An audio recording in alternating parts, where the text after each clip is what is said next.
Got it. Yeah. What's good, people? Monday night, definitely on deck. You know what I'm saying? We on CP time as always, but we did better than we normally do. Give us credit for that before y'all start. You know what I mean? True. What it is though, it's your boy Jav here alongside Cicada Rap Snob, alongside Deanie the Balance, alongside the homie Mace. Y'all already know what time it is. Y'all know what time we on. Y'all been on the internet this weekend, so there's no surprises with this episode. But while we get our affairs in order, is there stuff going on in the landscape? You didn't know? You know? Some things are going on. It's pretty slow out here, huh? What? What's going on out there? A lot of Drake. And for dramatic effect, I appreciate that. Yeah. But yo, let's get that weekend talk out the way. Let's get our little small talk. Let everybody file into the chat. You know what I mean? Yeah. I'm gonna send the links out where they need to be. All right. Vibes. Zig, what up? DB, what up? LP, what up? Pull up the chat. What up? Right. Come on, Mace. Yeah, I'm wilding, I'm wilding, gang. What's going on, gang? TJ, what up?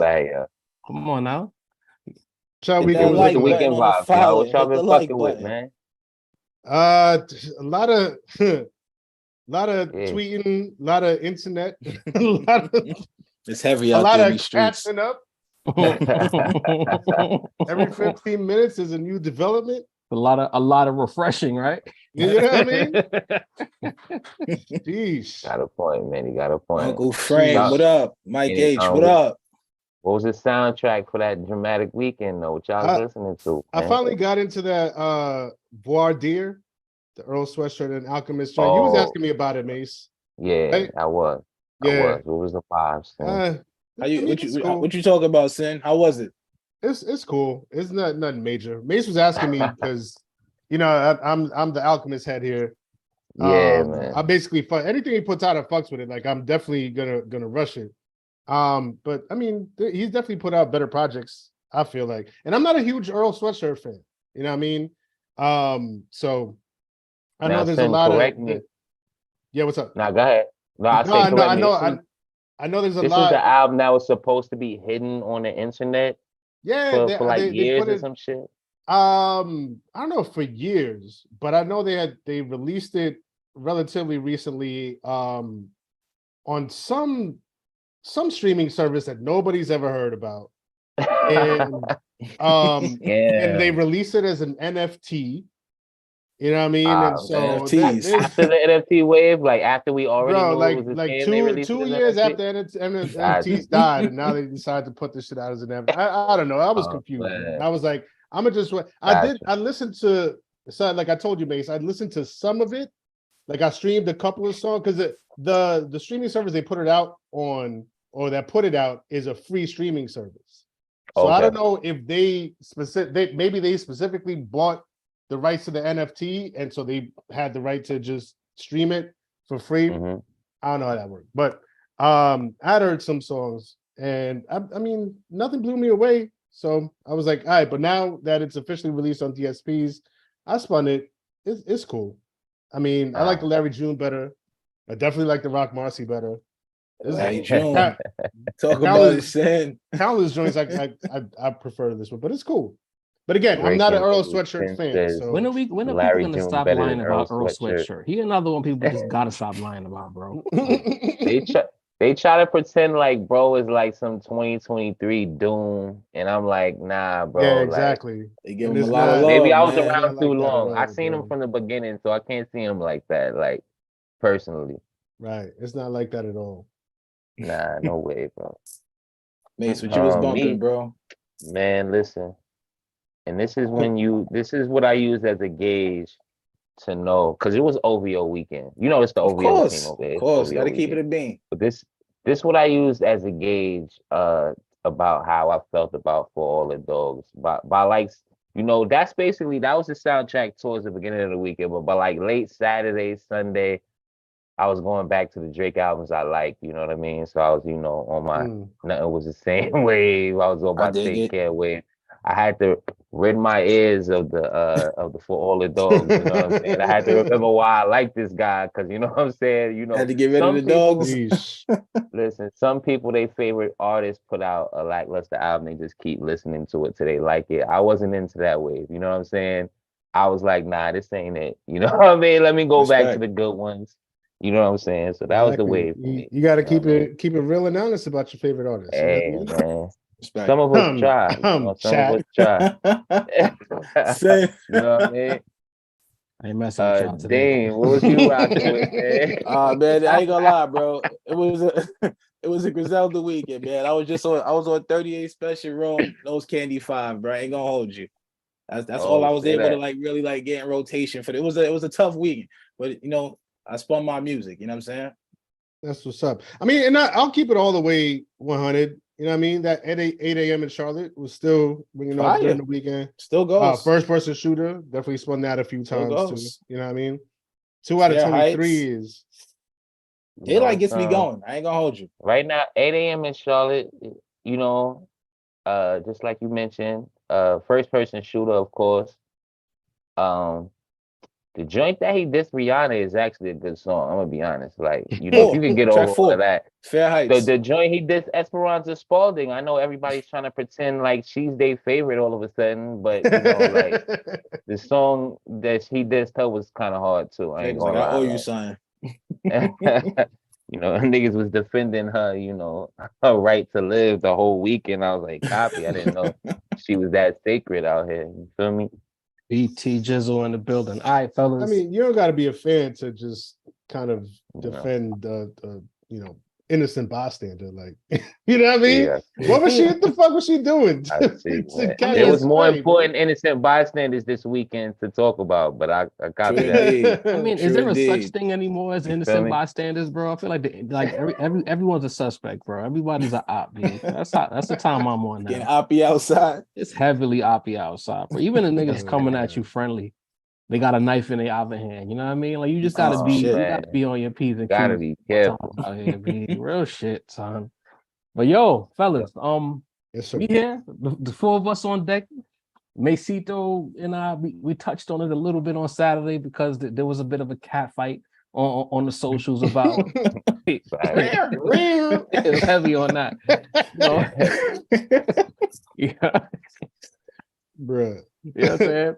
So it got real personal if I would say from around Saturday afternoon until about Monday morning, it was getting real spicy outside, bro. That's a fact. So Drake's pops had to come out. Drake's everything. Father, bro. Jeez.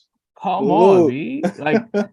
Like your mama can't save you this time. Now it's my daddy can't save you this time. Niggas is history, bro. Like, what's going on, B? Yo, it reminds me of a fight I had once upon a time, but I was in like third grade when my pops came to my rescue. You're 36 years old, man. Scrapping with Joe Budden. Your pops had to come out. Okay. All right, let's take these gloves off. All right. So you know, I'm ready. Let's talk about it. So basically, let's set the scene for the people, for anyone who's under a rock at this point. Hit that like button, roundtablemerch.com. We need 300 likes on each and every one of these videos. And if you're feeling generous, let's get to that 350 plateau. Please, thank you. Roundtablemerch.com. Follow us on all the socials. Rap Roundtable PC on X, Twitter, and the Rap Roundtable everywhere else. Get familiar.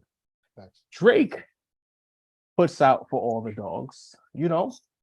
Then Joe Budden does what he does when a major artist release. He's going to talk about it on his platform. You know, I would say outside of Rap Radar, the Joe Budden podcast is definitely up there as far as rap platforms on the commercial side of the fence. Like, to me, like the Rap Roundtable, we don't operate in the same orbit as a Joe Budden podcast. We're stating the obvious here, but for the people that say y'all should be on that level, this and that, we know yet. Not yet. It was some time, y'all. We're still the underground podcast. You know what I'm saying? Like, as far as like our level, we are a hot underground brand trying to get overground. We understand our position here, right? He made some comments. He gave Drake some flowers, but then he basically challenged Aubrey. I'm paraphrasing here, to grow up. That's the gist of what he said. I don't think I heard him say the album was trash. I don't think I heard him say this was weak or one of the weakest albums of 2023. He challenged Drake to stop running around with these kids at 36 years old and grow up.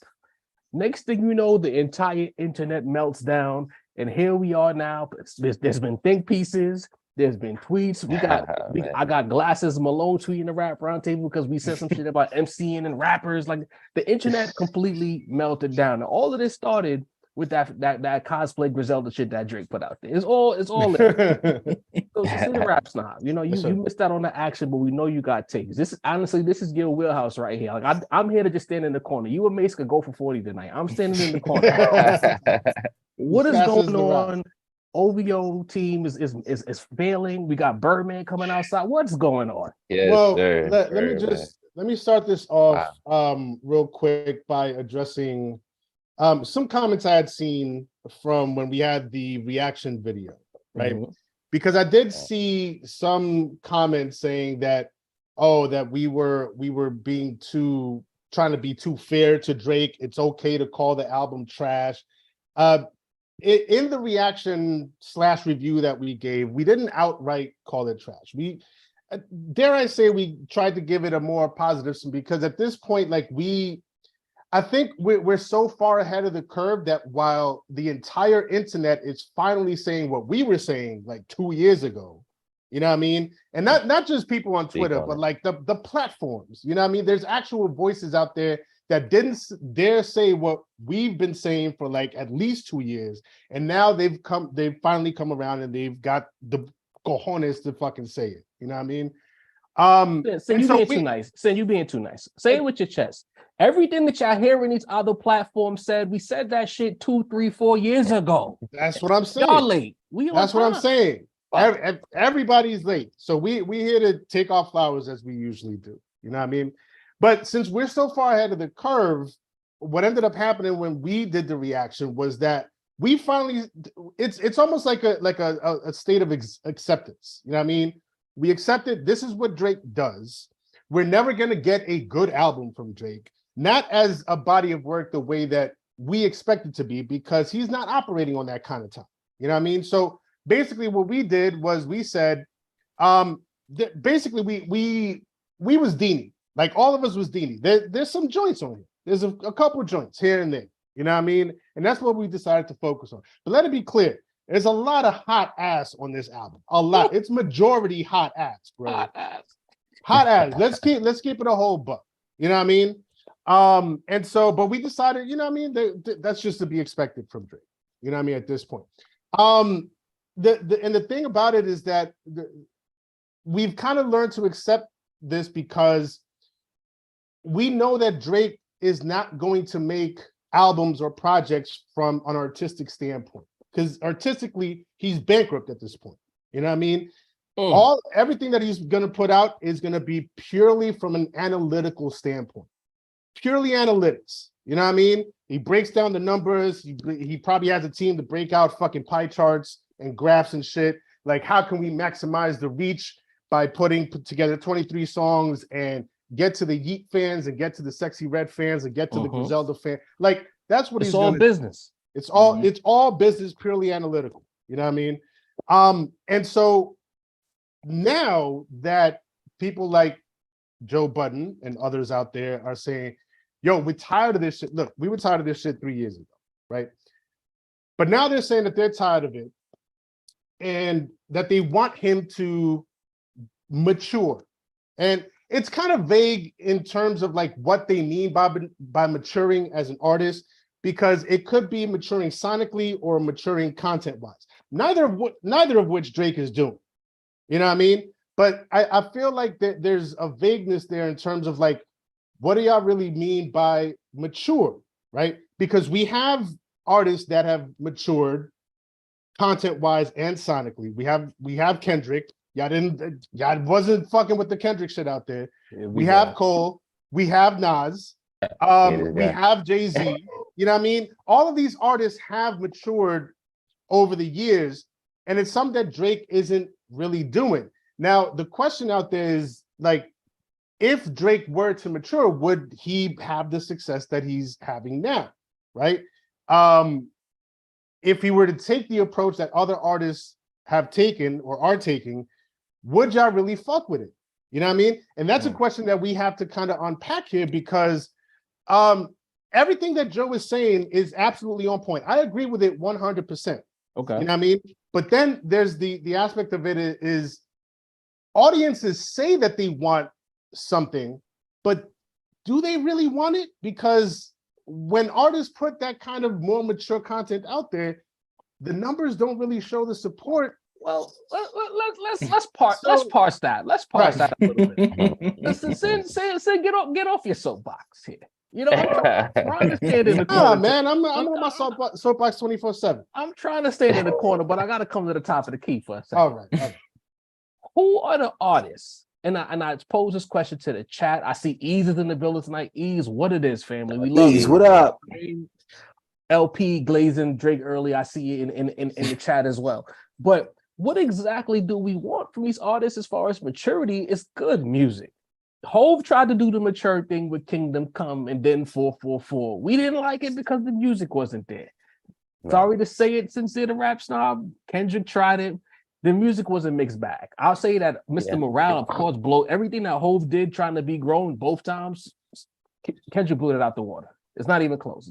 To me, Kingdom Come and 444 are not good albums. So to say we want maturity, what we want also is good music. We want a fire body of work. It's the same argument, just to drag Nas into the equation early on here.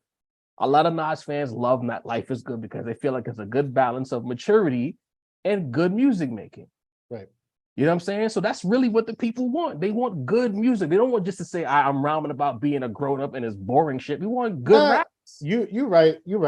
I went through the album one more time purely for scientific purposes. Because it wasn't for enjoyment. And you know what I mean? Like certain things definitely stuck out like the sore thumb. Like to me, and then, again, this is something that this is not new. I've been saying this for the longest time. Like Drake feels like somebody who has a certain level of arrested development. Like he feels somehow emotionally stunted. You know what I mean? And it comes through in the music. You know what I mean? And the thing is that, like, and I think Ibra was making this point on Twitter, and it's like, you know, we can't all go out and act like every single 30-something, 30-plus, almost 40-year-old rapper has always been like super mature. And that's true, but there's something specifically uniquely immature about Drake, his approach. It's a combination. It's the content. It's the content, but also his approach to music.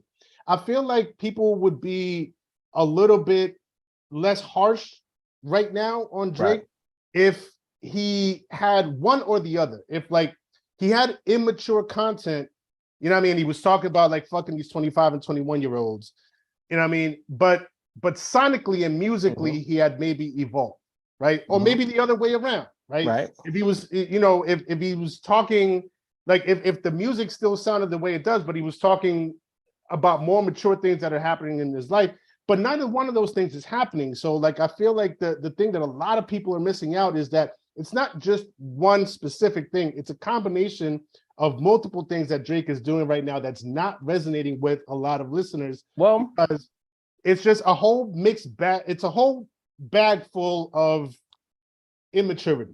I got two things to say before I pass it over to Mace. I agree with everything you're saying.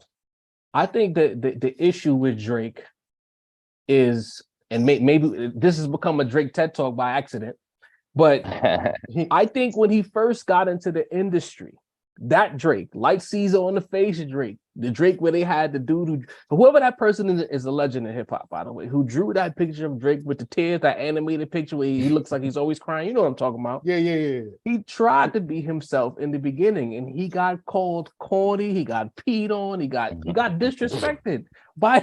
He did get peed on. It happened. He got disrespected by the old guard of hip hop, and I think that since the audience at large liked the music but looked at him as a complete dweeb, he tried to flirt with Nicki Minaj. She used to dub him.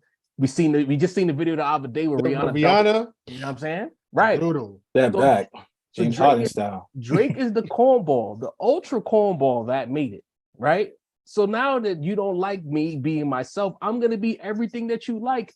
He's kind of like T-1000 from motherfucking, what is it called, Terminator. He's gonna be he's tofu. Somebody else used that bar. I don't want to bite nobody bar, but somebody said Drake is tofu, and to me, he's tofu. He can be whatever you want him to be. You know what I'm saying? We also got this super chat here. He's talking to you to say the rap song, so I'm gonna pass it to you, then you can throw it to Mace. Mad Max says, Mr. Midsteppers was a whack version of Take Care when Drake gave y'all those albums. Yeah, I hated on it. Now he like F y'all. Y'all have the audacity to troll him. Like, see, Mad Max, take your take the cape off, gang. Yeah. I mean, Mad Max. You just saying shit because it's like, where do you draw the line from Mr. Morale to Take Care? Like, where's the line in terms of content wise or sonically? Either way, I don't know, bro. Where do you draw that line from? Get out. That's kind of that's a Take Care. Yo, Mace, jump in here. I'm not gonna. That's a weird comparison. Before we get into the beef, what do you have to say about Sincere's dissertation that Drake needs to grow up, but it's for not similar reasons as Joe Buttons is saying? I'm glad y'all asked Max to take off his cape so he could pass it to me. You know what I'm saying? Because while Sin said a lot correct, Sin kind of represents, because I understand what Max is saying. Sin kind of represents the guy who never liked Drake, right? So even in Drake's prime, Sin wasn't going to like Drake, right? So this is true. So like it's kind of hard to even though he's saying a lot of facts, I don't think Drake can ever really do nothing to make you can't necessarily Sin happy. Right. It's what he's saying. Just say it, bro. Just say it. Right. So, like the thing is, it's kind of simple, is that at the halfway point of Drake's career, especially once he got out of just the rap R&B bag, he wore himself too thin. You know what I'm saying? That's when the Afrobeat shit start popping out. That's when he wanted to do a song with Bad Bunny. That's when he wanted to do, that's when he wanted to do everything. You know what I mean? Because when you think about Drake's prime, you think about, that Take Care. Take Care is about, minus bonus tracks. Take Care is about 19 tracks long. Nothing Was the Same is about 15. What a Time to Be Alive is 11. If What a Time to Be Alive was 23 tracks, we probably would have hated it too. You know what I'm saying? Reading This Is Too Late, I believe that's about 15, 16 tracks. 15, 16. Drake still has the ability to deliver, 15 to 18, great songs, because he's just that talented of an artist. Even if you don't like the cosplay shit, he cosplays shit well enough that it sounds good. Drake's problem is that there's nobody around him now. This is because when we talk about that halfway point in his career, we also talk about when he left Cash Money, he left Young Money, and he was signed directly to Universal Apple. You know what I mean? These are companies that they gave him that $400 million record deal where he had to push out 10 albums, right? These aren't, it's literally become a McDonald's manufactured situation with him. You know what I'm saying?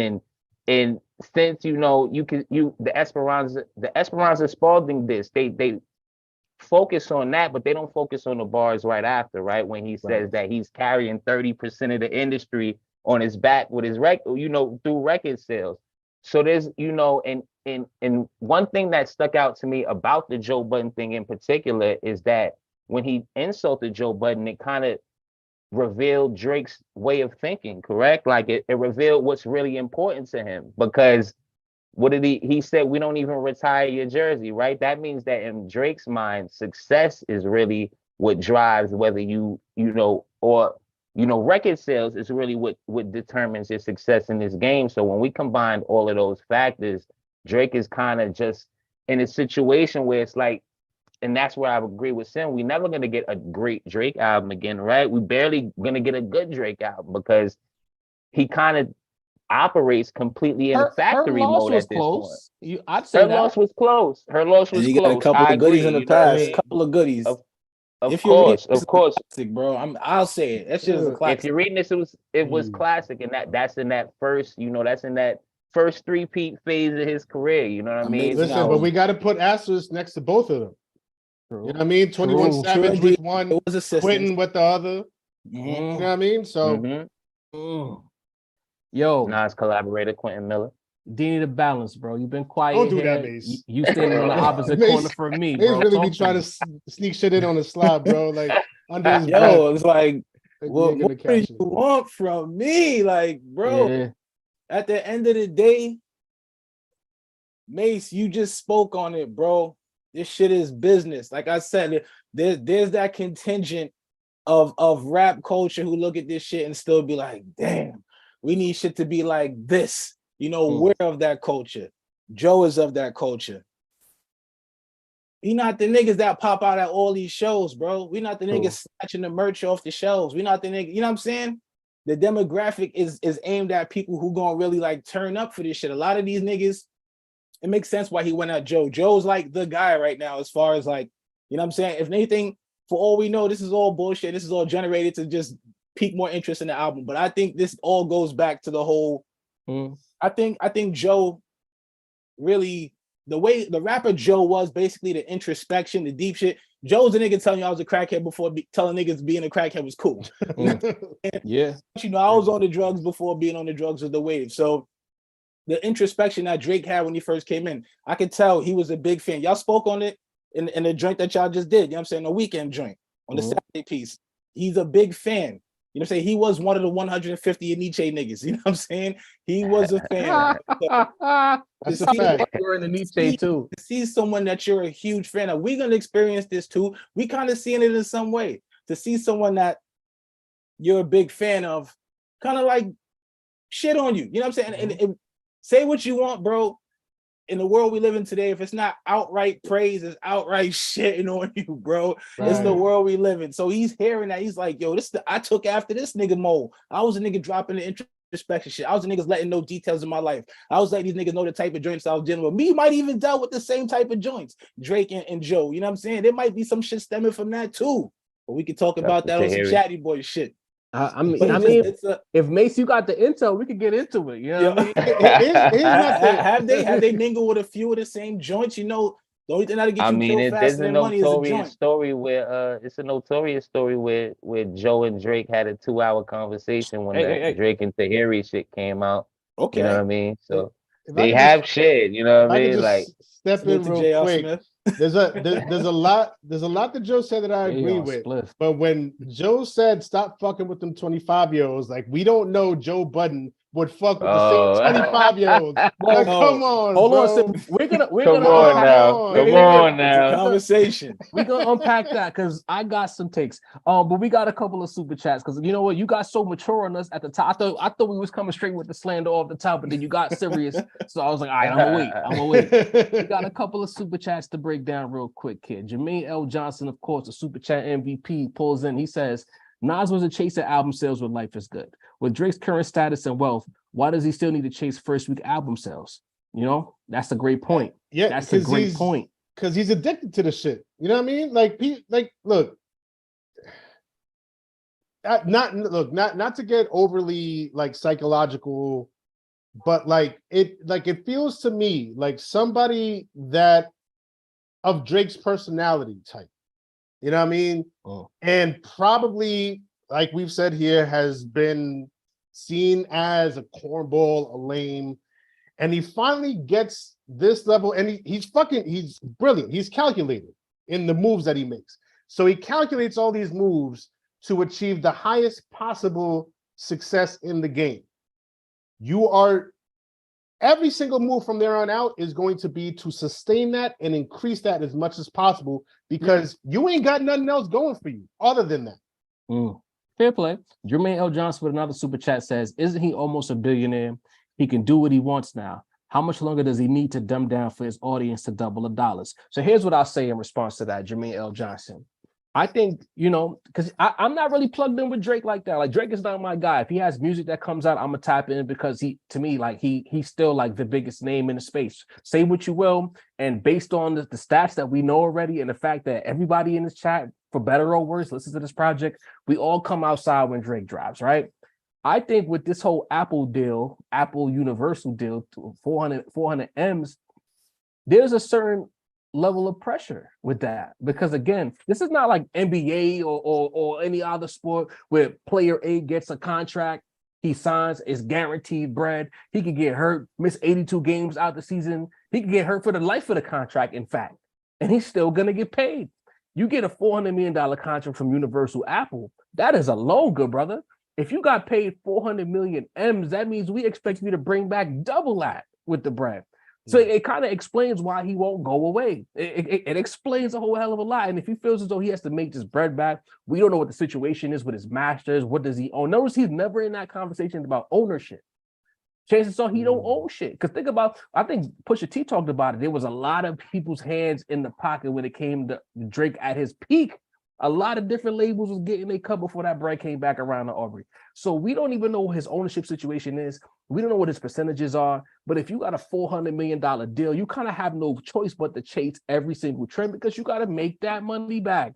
Because you're not getting another contract until you make that bread back. You got to be proven. This ain't like the situation with Jay-Z when he got I think it was 300 M's, unheard of at the time from Live Nation. That was tied up in tours and fucking motherfucking albums. And remember when he first signed that deal, he was doing shit like European tours and all, doing weird shit with guitars. And we was wondering why the fuck is he doing that? Because he was tied to that bread. Once you sign that contract, you don't have any rights anymore. This is not mass appeal. Like I mean, and we can get into the Nas of it all later in the show. But this is not mass appeal. Drake is not a nigga who's OVO Universal period, and he could do what he want to do. Nah, he's still on an artist deal. How come we never talk about Drake like he's a mogul? Because he's not a mogul. He's an artist on an artist deal that owes these people money and he has to pay it back. So when you wonder why he's chasing the charts and the trends is because Drake uncovered that shit. 400 M's?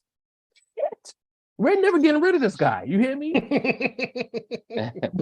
but Joe Budden says what he says. He speaks a lot of facts. He says he's the golden child. He says he's that guy. He's the boy. He's a fan, but then he says he needs to mature. Aubrey responds to that with a 4-page letter on Instagram. Sealed with a kiss. So, yo, listen, Deanie, I'm gonna because since you cooked earlier, I want to hear from Deanie. Deanie, you see that paragraph, and then you see the following things he put parks up there, etc. But a paragraph response on Instagram, Deanie, what's going on? Can't really respond musically to Joe. You know what I'm saying? Where's the comeback? At this point, everything, like you said, is calculated. If I put him in a bar, we'll talk about it. More fuel for a nigga like Joe. You know what I'm saying? They say there's two niggas you don't want to insult. A nigga that gets paid to talk for a living and someone that buys ink by the barrel. You dig what I'm saying? So I'm looking at it like that's really the only way he had to play it. He could have either shrugged it off. He could have threw it out on the gram like he did and created this shitstorm that's going on right now. That's got people that probably didn't even think they were going to listen to the album, listening to the album. You know what I'm saying? Right. Like Sin said, he got there's a contingent of hip hop that's upset that he's not dropping those kind of albums. We've seen the projections, bro. There's a bigger contingent that is really loving this shit. You dig what I'm saying? But I get it, bro. It's all basically a part of the plan. It's a part of the rollout. Now, do you think he would have shot those shots at us? You would have jumped in the rock round table. You motherfuckers keep talking about like, no, bro. We haven't garnished that yet. Joe is the platform that you do that with. I mean, I wouldn't say we haven't because every time we get too loud, them same industry people they find a way to find us. So I'm talking about by name. I want to see the name. We get the name, but I want to see the name posted, the tag. I want to see all that complete direction, no subs. This was no sub, bro. This was direct attack. I mean, we didn't get blocked. We get retweets and shares and likes. You know what I mean? So because we're in the tape. Indeed. You know what I'm saying? But it's at this point, it's all a part of the plan, bro. Musically, it wouldn't have done nothing. We know Joe's not rapping again. Like, and it's funny because Joe's kind of the last nigga that should be talking about all this because niggas been wanting Joe to rap for 1,000 years. He hasn't given us no shit. So like to knock a nigga that is giving niggas music, it's kind of crazy when you think about it, you know? Yo, Deanie, you know, you being Deanie the politician today. Yo. matter of fact, let's reset the scene. Talk about it. You get into a tiff with your lady. Okay. She's gonna send you a paragraph back. Okay. If you and I get into something and I say, Dean, I don't like the way your shirt fit, you're not sending me a paragraph, bro.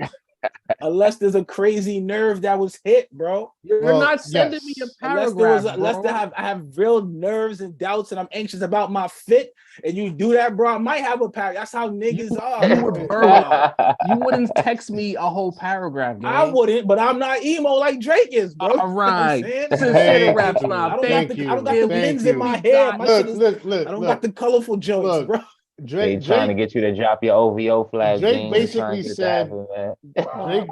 said, I just find it funny how that and then unleashed a whole fucking estrogen laden comment, not even a text, a comment. You know what I mean? And I don't want it to be lost on anybody. I want to make sure to point this out. Where did that comment land? On the Ox post, because he feels that's where he feels safe. You know what I mean? Like, he didn't do it in his own stories, he didn't do it on his own post. He waited till Ox posted it, and then he put that long ass diatribe in a fucking comment under Ox post. That shit was completely unnecessary, bro. Like, points were made, right? And I can honestly, I'm fair enough to say, I see Joe's point. I also see what Drake is saying. But he could have made that point in 2 sentences, max, and kept it pushing. Like, if you're really that dude, if Joe is that far underneath you the way that you wanted to make it seem in that long-ass dissertation, then you could have expressed that in 2 sentences and kept it pushing, because Joe's not even worth your time like that, or your energy. Drake basically did the shit where you finally feel like you up, so you start running around screaming, "Who run it?" After getting ass beat once. You know what I'm saying? Who run it? You know what I mean? Yeah. Now you want to come outside when you feel like it's safe. But when niggas was on your head, you ain't have nothing to say. You know what I mean? Because when Twisted Tea was on Drake's head, he ain't giving him no paragraph. Go ahead, sir. I'm just saying. And the timing is real suspect. Right. And what's even more puzzling is because Drake approaches music and makes music like very much like he doesn't care what a Joe Budden or somebody like Joe Budden has to say.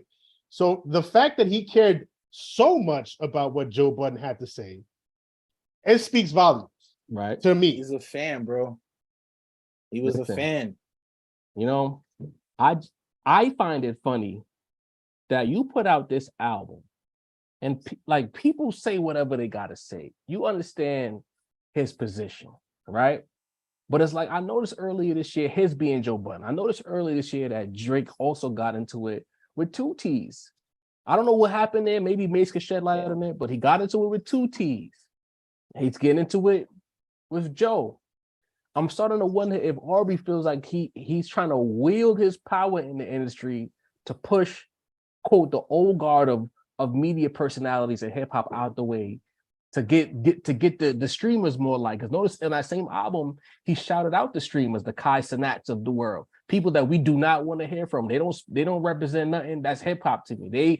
They're so young that they represent the clout era of rap, that we don't speak the same language. We're speaking English, they speak Chinese. So it's like, when you move the 2 T's and the Joes out the way, you're not getting proper dissertations, you're not getting proper breakdowns, you're getting straight dick ridery. Because no disrespect to Mr. Sinat, you know, young boy, but when it comes to Drake, we all know you're gonna glaze.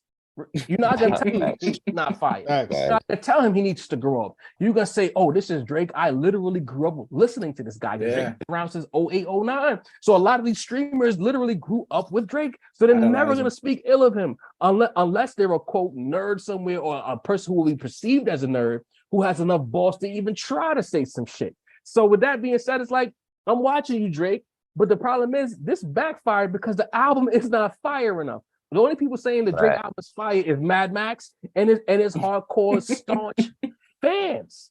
People who are in the middle who just want good music, they either say it's all right, or they calling it outright whack. You know what I mean? You write a paragraph, my nigga. The last time I wrote a paragraph to anybody was 2021 July, and it's only because the nigga wouldn't pick up the phone. But he had to go, respectfully. You know what I'm saying? And I got his ass up out the group chat right after that. This is a true story. But he deserved. He had that paragraph coming for 2 years, and that was my nigga. He was. I would never give Coop. I wouldn't give Iceberg. I wouldn't give Ease. I wouldn't give Two T's. I wouldn't give no person who's in my arena a paragraph. I'm gonna find you and I'm gonna talk about you, nigga, or I'm gonna talk to you. For him, like this is embarrassing, Mace. There's no coming back from this. Since I know your hand went up, bro. Talk to me, man. Wait, I was coming to you saying you have. Yeah, I seen that. Oh no, I didn't. No, I didn't. Oh, I thought you went like this. Oh Mace, no, cook, bro. I think it's a weird thing, right? Because they are both correct. They are both absolutely correct about each other. That's the hilarious thing, is that they kind of they both, you know. And another thing is that Joe's a big Drake fan. You know what I'm saying? Joe is like a Drake guy, you know. So I feel like Drake was a little hard on him. You know what I mean? But according to academics, you know, these two already have spoken. You know what I mean? They've already spoken since this big rant. They've already had they hash it out back and forth behind the scenes. And that Drake essentially, according to him, you know what I mean? Because I'm sure there's, you know, just because somebody tell you something don't mean it's true. But according to Drake, he was more perturbed about the outside commentary about it, right? So that you need to stop chilling with 25-year-olds. You know what I mean? You need to stop hanging with little niggas. You know what I mean? The clear BBL talk. If anybody, you know, listen to the entire pod, you know what I mean? The allusion to Drake having to take time off because he's had, you know, gastric bypass. Joe was talking a lot of shit on there. Like, let's be honest. You know what I'm saying? He was going ham, bro. He was going hard. You know what I mean? And Parks was ad-libbing the whole thing. So I think, like, according to Drake, he went in because of the outside commentary, you know, and according to academics, they've already had their back and forth. Now, I'm sure Joe got some shit on Wednesday's pod for Drake that's going, you know what I mean? That's appointment listening at this point. With the I know Joe was asking about the 2 T's thing and why he went at 2 T's. That was because 2 T's basically alluded to the fact that Drake doesn't do interviews with hip hop outlets anymore.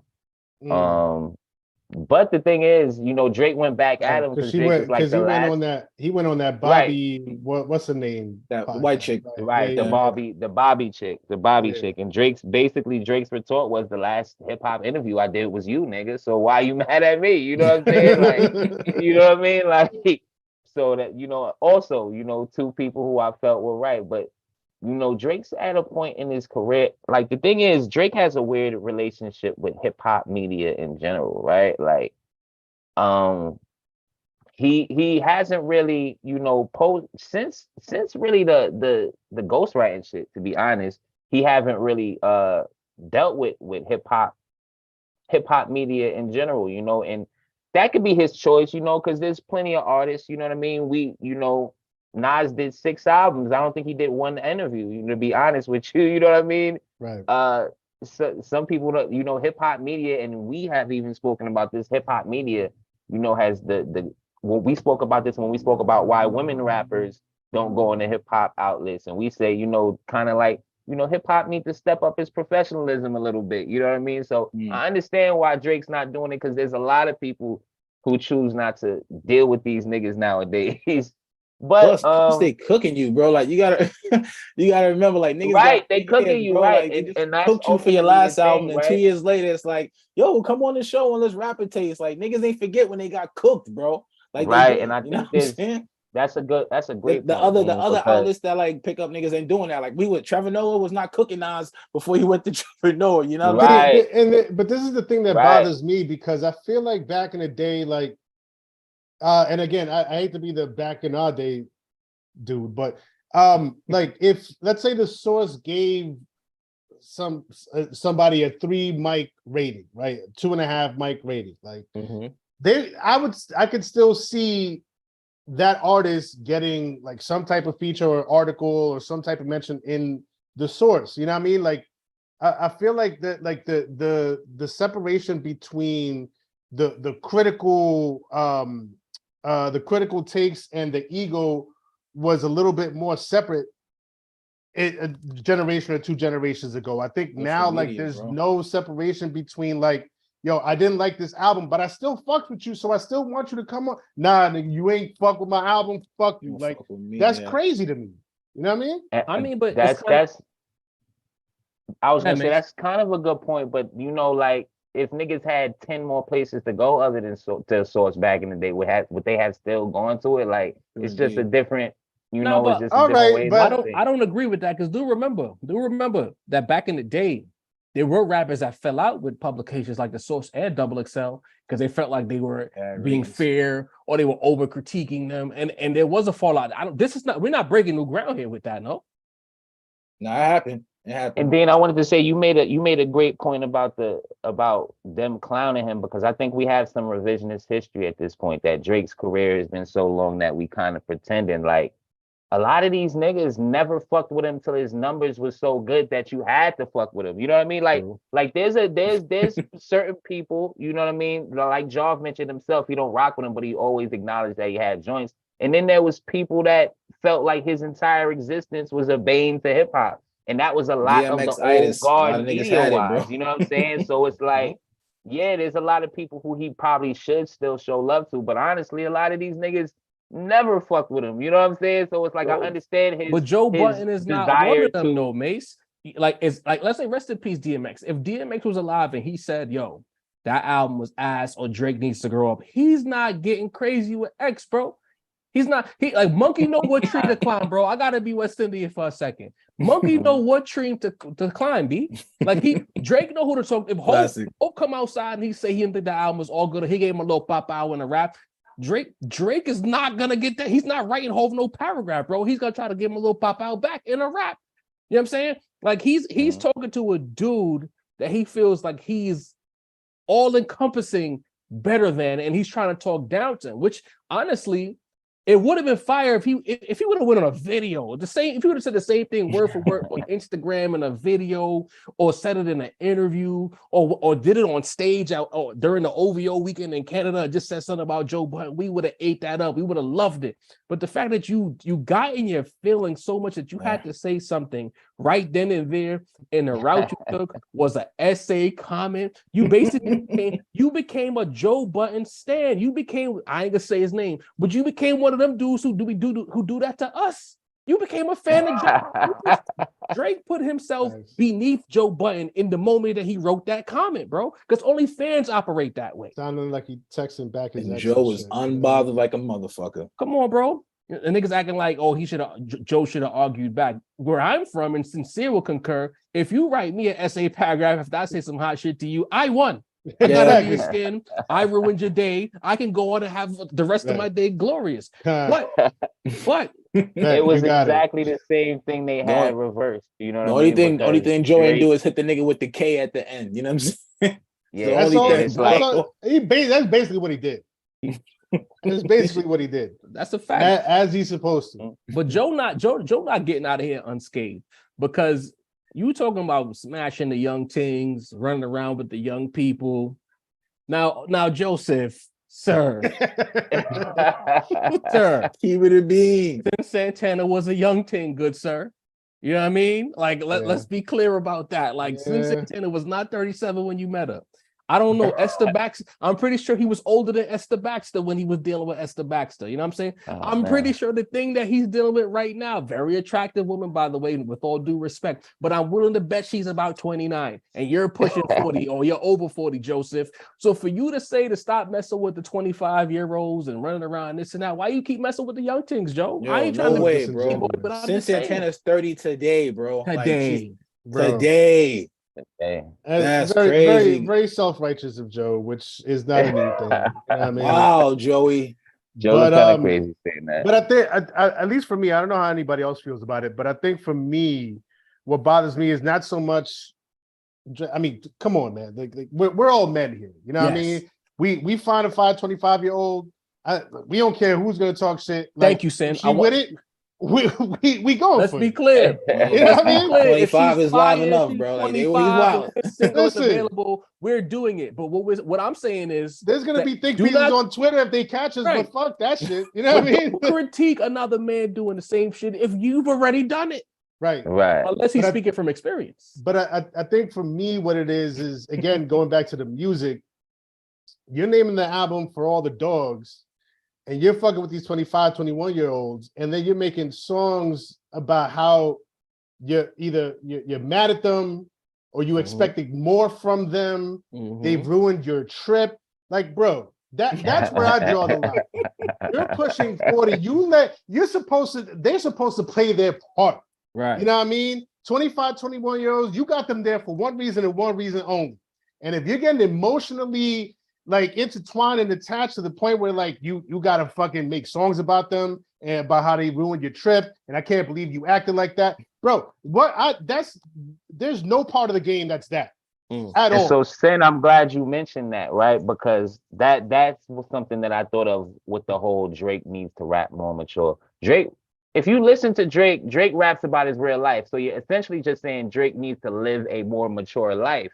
And in that instance, I can see why he felt insulted by somebody saying, you know what I'm saying? Like, you need to grow up. You basically saying you live like a kid, nigga. Because Drake, it's not like Drake is rapping about fucking the 25-year-olds and he's really fucking the 45-year-olds. You know what I mean? He's actually doing it, bro. So you know what I mean? I can kind of see why a nigga would be like, well, fuck you, nigga. Like, you know what I mean? But that's like, the shit. I thought we was bros in this. But artistically, like I wish there was something else.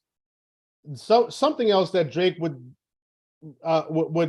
reach for inspiration from other than that.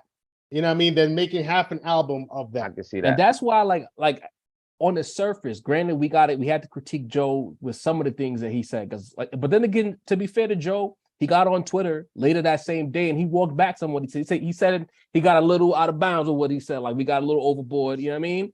I don't think he was expecting Drake to respond the way he did. So when the people say, oh, this is all like staged, like Joe came on Twitter right after the pod was done and said, yeah, I went a little too far. He didn't expect Aubrey to get that crazy with him. But nevertheless, Joe is a fan of the artist. I think that's what's getting lost here. We talked about it Saturday. Deanie mentioned it as well. When Joe critiqued Aubrey's life, he's not trying to hate. Joe is making the mistake of looking at this through the lens of how we looked at our favorites when they were growing up. When Nas was growing up, we grew with Nas. When Hov was growing up, I grew with Hov.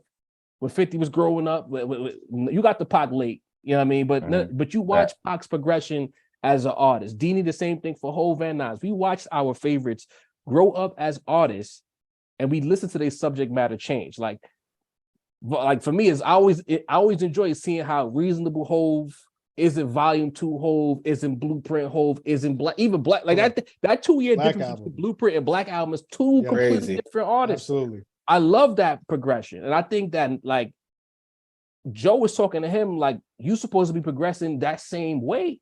But in all actuality, the artists that Joe Budden is speaking about don't exist anymore. The nigga that made the other rappers quote come outside or whatever he said, Drake stopped being that, I want to say, around Scorpion. Scorpion Drake is when they just became pop music Drake with a little bit of this, a little bit of that, and whatever you like, you like. He became the BJ's brand of music. I don't even know if Drake is hip hop anymore. Like I think he's strictly a pop act that touches all different genres. Walmart, bro. Yeah. Got a little bit of something for everybody. But before we get out of here and we change the subject, we not letting this off the hook. Mace thought he was slick, he wasn't gonna mention it. I don't know if he mentioned it before I left, but the little yachty of it all, real quick. I don't know if y'all read Mad Max Super Chat. He said, correction job. I don't like the album. I don't think the album is fire. It's all right. Salute to you, Mad Max. I appreciate the clearing up. The little yachty of it all, though. You got Yachty as your Phantom A&R. That explains so much, bro. Worst for skill artist of all time, Mace, is the Phantom A&R project. How do you sanction that over your Mace?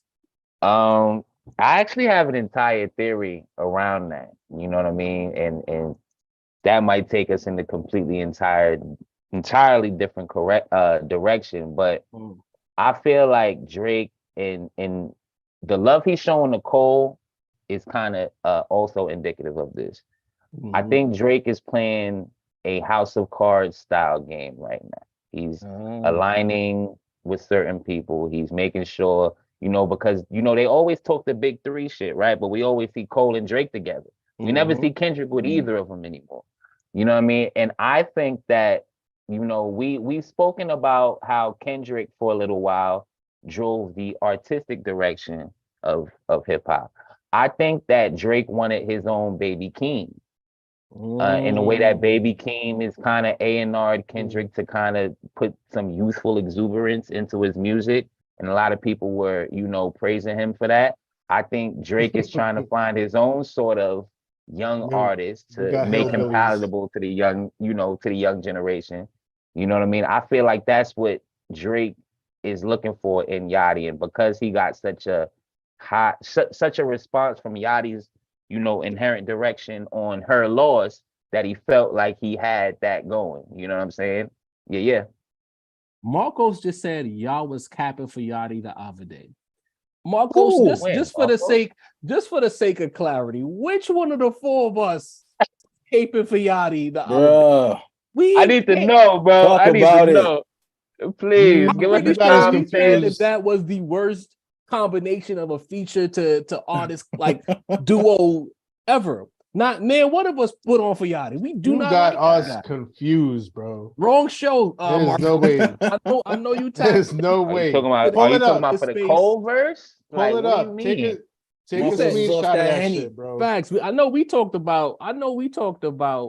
Cole might have Marco the verse say of the you, year. Joe. Me? I said he's one of the worst. Bro, I said he was one of the worst niggas ever, bro. Like John might hate Yachty more than me, and that's a stretch. Marcos, I don't know. Marcos, you confused, gang.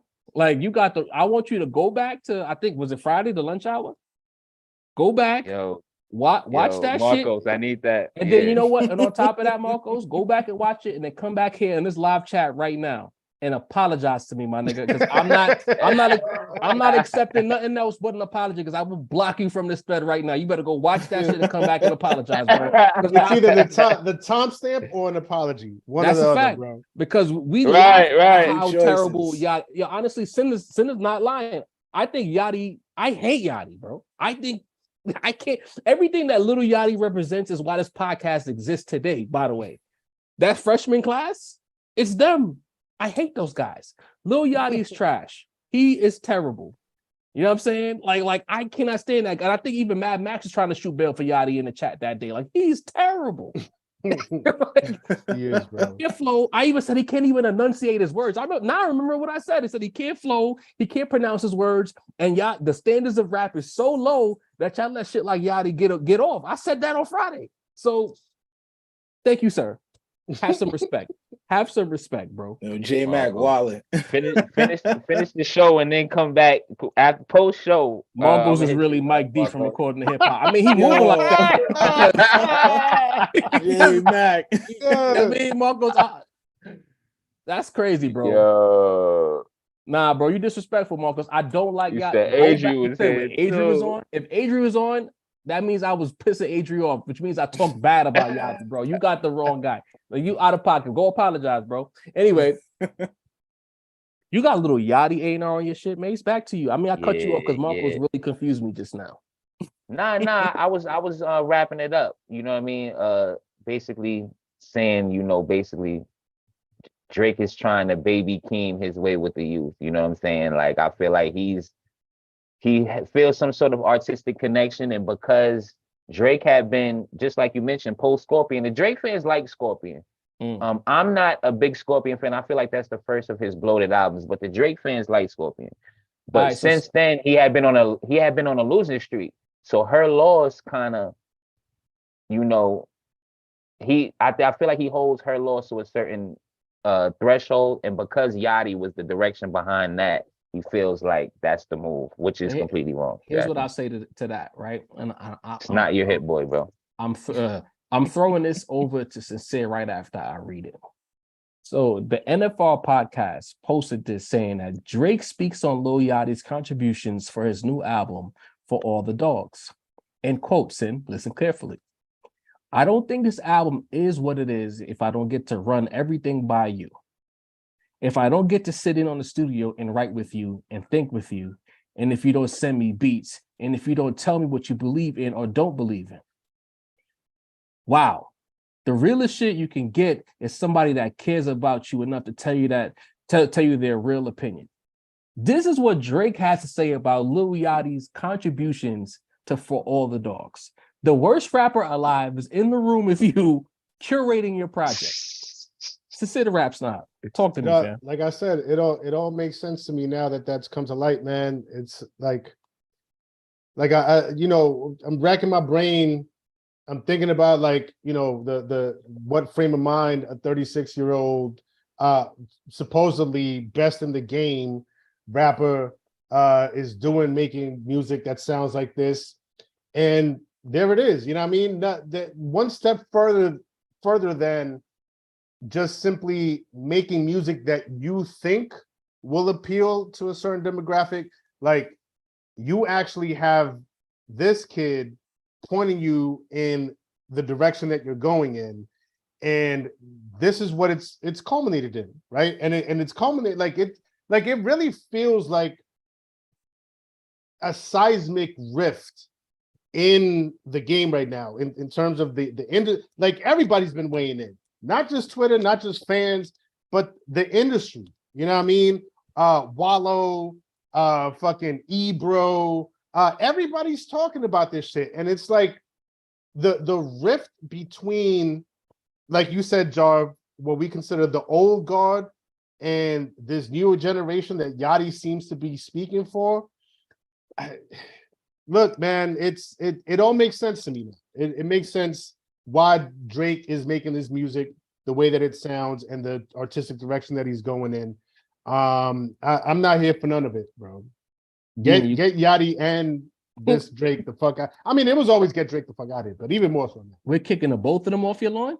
All of them. Yeah, man. Yes. Dini, what you got to say about Yachty's contributions to the OVO team? It makes sense to me.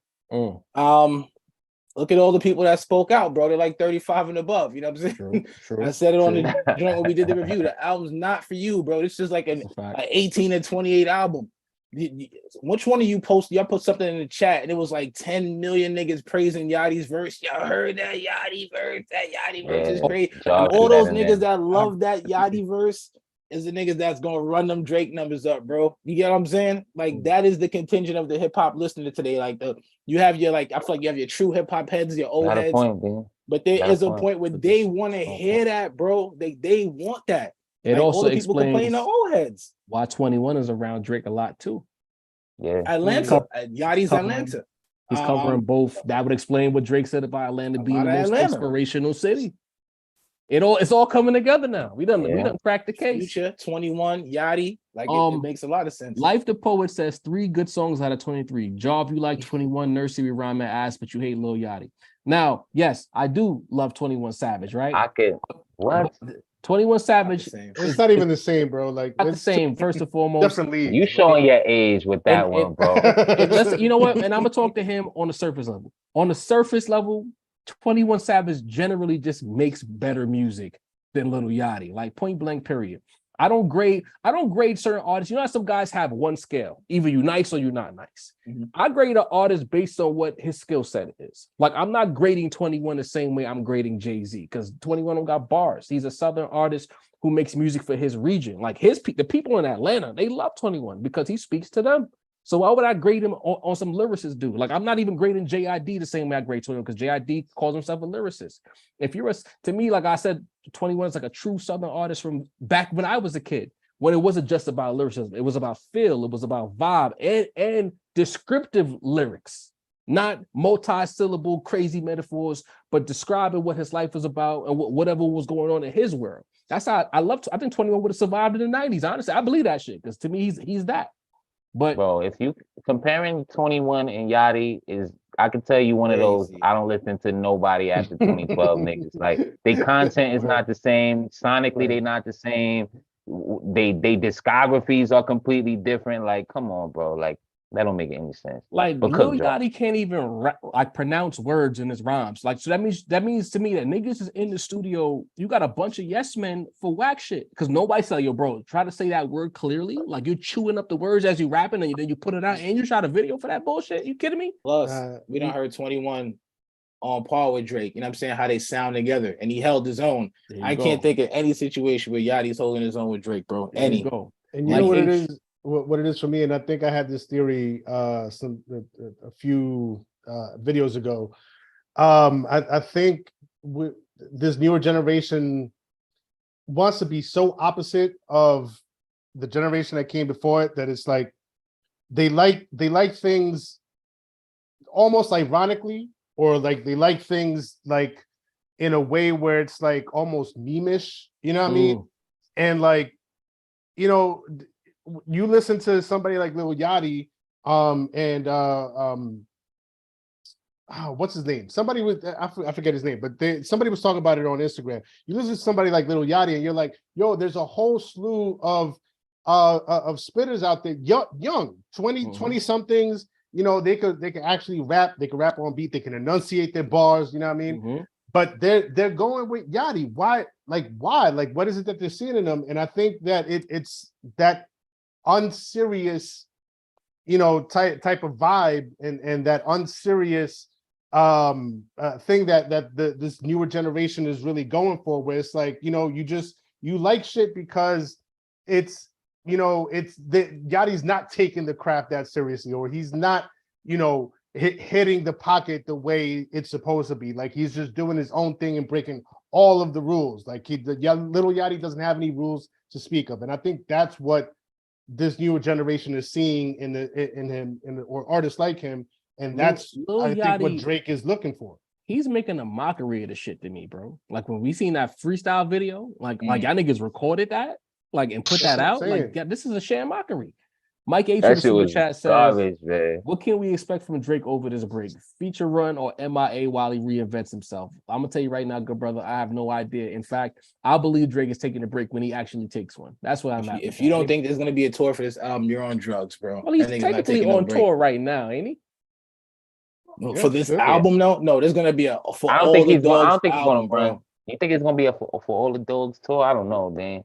Because bro, this is his first tour in like Mike. 3 this albums. Is the album that's gonna pass Mike, bro. You know what I'm saying? This is but the he one. doesn't put out a statement saying he's going on break just to turn around and do a tour. Right. We'll see, bro. These niggas always say shit and do the opposite. Mike H, a lot of people, a real good Instagram page, Artemis Gordon, he had a big post on this.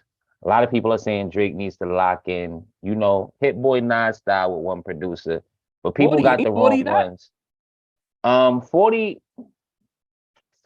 I think somebody different than your initial camp, I think is what they're saying, right? Like you need the outside voice. My nomination is Tyler. I think Drake and Tyler should lock in, and I think Tyler could kind of develop him sonically and kind of, you know, basically get him in the right mode. That's who I think Drake should lock in with. Yeah, and Tyler's a perfect example of a younger artist or an artist of a younger generation that you could see the evolution and maturity, you know, in real time from album to album to album. You know what I mean? I think it's a good call. It would do Drake some good. I'm not mad at that. LP with a super chat says, when we was younger, we listened to older cats to learn from, to relate to, and vice versa. J&M was giving game, not living it with us. This is a fact. LP with some bars right there. I like LP being serious because LP do be making sense until he try to troll us. That was a fire. Facts. Let's move on to the next segment. Sticking with Drake, but not so much him, but Nas. I noticed on Twitter that with the segment of fans of hip hop who love the actual hip hop, not the Drake fans, were basically saying that we've been spoiled by Nas so much that when Drake comes out, we got to really appreciate what Nas did, right? And I noticed that Iceberg from Fresh Out was kind of saying the same thing as well. And for my point of view, I want to say, like, we don't even mention Nas' name when Drake come out. Like, me? Because like you stay in the obvious. You know what I mean? Like if I go to like I'm gonna pull a Dini right now. Oh, the service is crazy. I'll pull a Dini right now. If I'm going, as a you motherfucker. What is Dini, you all right? I'm gonna mute Dini right now because his service is janky and his comment is leaking in on the motherfucker. But if I go to a steakhouse, Leah M shows up as soon as Nas get mentioned. Of course. Hey y'all, get out of here, Leah. But yo, Leah, you're not being the allegations, gang. Bro. But if I go to a steakhouse, go to Benjamin Steakhouse, one of those Peter Luger's, one of those, I'm expecting the best of the best. If I go to Red Lobster and I get the steak and shrimp, I'm not expecting the best of the best. I know that this steak is going to be a little chewy. I would ask for it to be medium. It's still going to be well done anyway. It's going to be low vibrational food. So why would I compare Red Lobster to a Peter Luger's or a Benjamin or any high-class steakhouse? So this idea that fans are running out and even mentioning Nas's name when it comes to Drake, like cut that shit out. Don't to me, you're disrespecting Nas by even mentioning his name when it comes to Drake. But go ahead, Sin. We can definitely have conversations where we draw lines of comparison between this generation and the previous generation and the one before that. But to like specifically pit them side by side doesn't make any sense whatsoever. Please stop that. Nas has twice the years that Drake has in this game. You know what I mean? The type of artist that Nas is, even if they were both in their prime, like they're just such completely different artists with completely different motives that it just absolutely does not make any sense to pit them side by side to each other. And I'll take it one step further. Everything ain't got to go back to Nas, bro. Every conversation don't got to be compared back to Nas. Like we could talk about Drake, we could talk about Cole, we could talk about Tyler, we could talk about Wayne, we could talk about like Rome Streets, Ransom. It ain't like for you to all of a sudden like it at the drop of a dime, yo. But compared to what Nas is doing, like bro, like give it a rest, please. Honestly, talk to me, Nace. Nah, Sin put it out perfectly. It costs. It reeks of like you know, my dad is cooler than your dad. You know what I mean? It's real weird energy. Like I don't just like you say, Sin, even in their primes, like in 2012, Life is Good came out the same year as Nothing Was the Same. I didn't compare, you know, I think Nothing Was the Same came out the next year, but I wasn't comparing those albums. You know what I mean? Like, yo, this Nothing Is the Same was hard, but that Life Is Good, I can't, you know what I mean? Like, and if you exist and if you believe Nas is the GOAT, why set yourself up for disappointment with everyone, bro? Like if you think Nas is the GOAT, don't you feel that way every time anyone drops? You know what I'm saying? Is you kind of setting yourself up for failure with anything. If I go around thinking every basketball player should play like Michael Jordan, I'm gonna think everyone is trash, bro. You feel what I'm saying? Like you can't. That's a crazy scale to judge anyone on, my nigga. Like, you know what I'm saying? You can say that from literally every artist that drops for the rest of the year. You feel what I'm saying? You're gonna ruin the listening experience for yourself in that manner. It's just weird energy to me, bro. Word. Uncle Frame says, Job, you capping. All the Nas fans are the one crying because he doesn't get this attention. And even with the quality, Nas fans are the ones bringing Nas into the conversation. I mean, nigga, obviously it's the Nas fans because Drake fans, you know what I mean? They're not even in the orbit. Like, you stay in the obvious, Uncle Frame. Like, we know that. That's my point. Like, there's no need to even mention Nas. Like, that man, we not comparing highfalutin, high quality, high density shit to low quality fast food. That's it. It doesn't need to be said. That's the point I'm trying to make here. You know what I mean? Dina, you back on deck? Yes, sir. Talk to me, bro. Like all this comparison going on here with Drake and Nas. Like, I don't think it needs to happen. It doesn't. It doesn't. Speaker, nobody says I'm the biggest Drake fan here, one of the biggest all time. Nobody's ever said Drake's the best lyricist, my nigga. Like, nobody ever. Why get this prop? Nobody puts nobody's Drake ever said that conversations. That's why it's baffling to us that we even hear the comparisons. He's not the best lyricist. He's not the best rapper. He's never been best anything. Let's not lie in the chat tonight, please. Go ahead, the comparisons are unwarranted. That's because I feel like you really can't compare them to each other in any sense, you know? Mm-hmm. Like, I feel like Nas has been the beacon for like pure hip-hop culture for like, you know, since the dawn of time. Like, no disrespect to Drake, he ain't really been a pure anything. You get what I'm saying? He's always been diluted with so much shit. But I always have to keep it a beam. That's a hard job to fill, bro. Like I said, being the everyman. You know, now you see this shit with Bad Bunny. He has the obligation to the Latin community with a record. He got an obligation to the grime community with a record. The Caribbean vibes, the Afro beats vibe. That's hard work, my nigga, to please everyone. Like that I always say we could cook Drake all we want, but that in and of itself to be an everyman is fucking no joke, bro.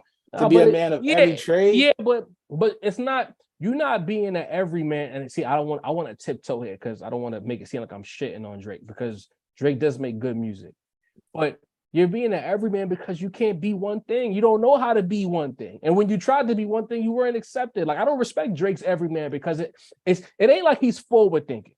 Like when Old Dirty Bastard came out, and he was doing his thing. That was futuristic to us because wasn't nobody else doing that. Drake is doing shit. He's not the first one doing it where it's like, oh, what the fuck is this shit? This shit sound fire. This is different. He's doing shit when it's already hot.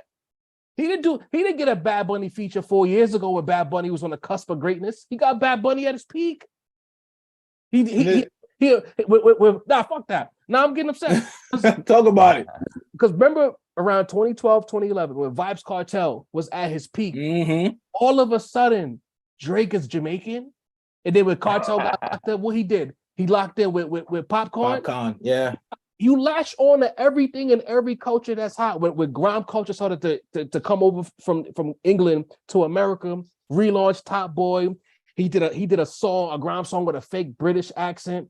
Like, bro, like got real blokey. No originality. If Drake is starting some shit, how Timberland came in the mid-90s and he did something completely different, then we'll be like, oh, this is amazing. That's another reason why y'all got mad at me about 21. But in the peak of mumble rap era, 21 brought all of that mumble rap to a stop, bro, and just rap with a strong accent. He tried to push the shit in a different direction. Whether you like it or not, he tried to be himself, and I respect him for that. I mean, I think part of that's why I fuck with 21, because he could have came in mumbling with the rest of these niggas. True. He tried to do something else. Drake is getting shit when it's hot already. Drake is just like the fucking burger joint. Oh, motherfucking Popeye's got a chicken sandwich. Yo, we gotta get a chicken sandwich, bro. They got Sundays, we got Sundays. They bought me in. Yo, we need a chicken sandwich. All of a sudden, Burger King got the snack wrap. I bet you McDonald's bring their snack wrap back. There is the originality, bro. That's why I said when you start bringing up Nas, it's like, bro, what the fuck are we doing? Don't even mention Esco, bro. He gives you board meeting music. McDonald's a million sold. He's giving me board million served, man. But this all goes back. This all goes back to my point of Drake has no true identity to call his own, like in the least. And this is why I think that what Joe Budden said hits so on target on his nerve is because within that comment that Joe Budden made is that's what's beneath it. It's like, who are you, bro? Like, you're 36 and you're still doing the same shit you was doing when you were 26, or what other 26-year-olds are doing. Like, it's time to find yourself and who you are and have a real identity, call your own. But you're still, mixed up in all this young shit. Like, grow up, motherfucker. Like, get your own identity. And then you got niggas like Birdman coming outside, threatening Joe Budden, threatening Charlemagne, and then saying Bad Bunny is signed. Like, we working overtime for this Drake shit. Like, God, just seen somebody in the chat. Pasika said that Bad Bunny signed an OVO. How do we know that's accurate? Can we pull up the last Bad Bunny album and let me see the liner notes? Is that accurate? Because I don't think that's accurate. That sounds kind of weird. If it is, it's some like back channel shit that's niggas never heard of, because we would hear about that after this. Come on, bro. Bad Bunny signs to an independent Latin label which distributes through a major. You know what I mean? That's why people kind of fake and act like Bad Bunny's independent. He's not independent. It's like being signed to, Rockefeller and Rockefeller signed to Def Jam. He's in that type of situation. Being independent quote unquote is the current flex in the music industry. When you claim you independent and you doing it big, it's supposed to build your aesthetic. Like you so fire that you don't need the machine behind you. Newsflash, artists, once we see you too much, we know there's a machine behind you, bro. I mean, there's no escaping that. I'm trying to find his albums. Discography. There we go. A-Max says Drake is AI. Basically. He's covering all the making bases. Music like AI, bro. Covering all the bases, bro. So he signed to Remas Entertainment, which is a Puerto Rican independent record label. Get that nigga Max. But who distributes Remas Entertainment? That's what I want to know. Somebody in the chat, do some homework for Job. I'm looking it up too, but I mean, I know it ain't OVO. Distributor. No, it's not. They've been rocking together for a minute. Because I read up on their story when they popped off. They had that Mia song, right? That Mia joint. Drake and me, right? Drake been working with Bad Bunny. Like, was that 2018, 2019? I can't remember exactly when. Yeah. So you know what? I take back what I said. I take back what I said because I do know that record. That's what that's what I remember by Every Man, bro. He got so many fan bases to tap into. Like there's almost to the point, like, I agree with you on that. As a hip hop fan, you really got one base to tap into, bro. You know what I'm saying? This thing got to sing on Monday, rap on Tuesday, dance on Wednesday. There's a lot of shit to keep up with, bro. So Remas Entertainment and the Orchard announced a global distribution deal. This was on June 24th, 2021. Orchard Distribution? Orchard, what is it? Orchard? The Orchard or the Orchard. I call it the Orchid. I'm sorry. But the Orchard. Yeah. There might be some funny business behind the scenes. I can't confirm or deny. Might be. But I just don't see Drake putting that in his pocket and you know what I mean? To the chest. Yeah, like why would that come out the weekend? You get what I'm saying? Nevertheless, you really can't lose with that information either. That's only a win. So right, you put that out when niggas saying your album's like just makes you believe it's cap. That's all I'm saying. I ain't trying to diss Birdman and none of that, but it smells kind of capish to me. But let's move on. Yo, we've been keeping the people a little bit. We got some more topics to get to. So J. Cole on that Drake album, you know, he referenced that people like to parse his lyrics when it comes to who he might be dissing. You know what I mean? So he says in the verse, dissecting my words and starting to look too deep. I look at the tweets to start sucking my teeth. I'm letting it rock because I love the mystique. I still want to get me a song with YB. I can't trust everything you saw on IG. Just know if I diss you, I'd make sure you know that I hit you. I'm like your caller ID. That's what he said, right? Mm-hmm.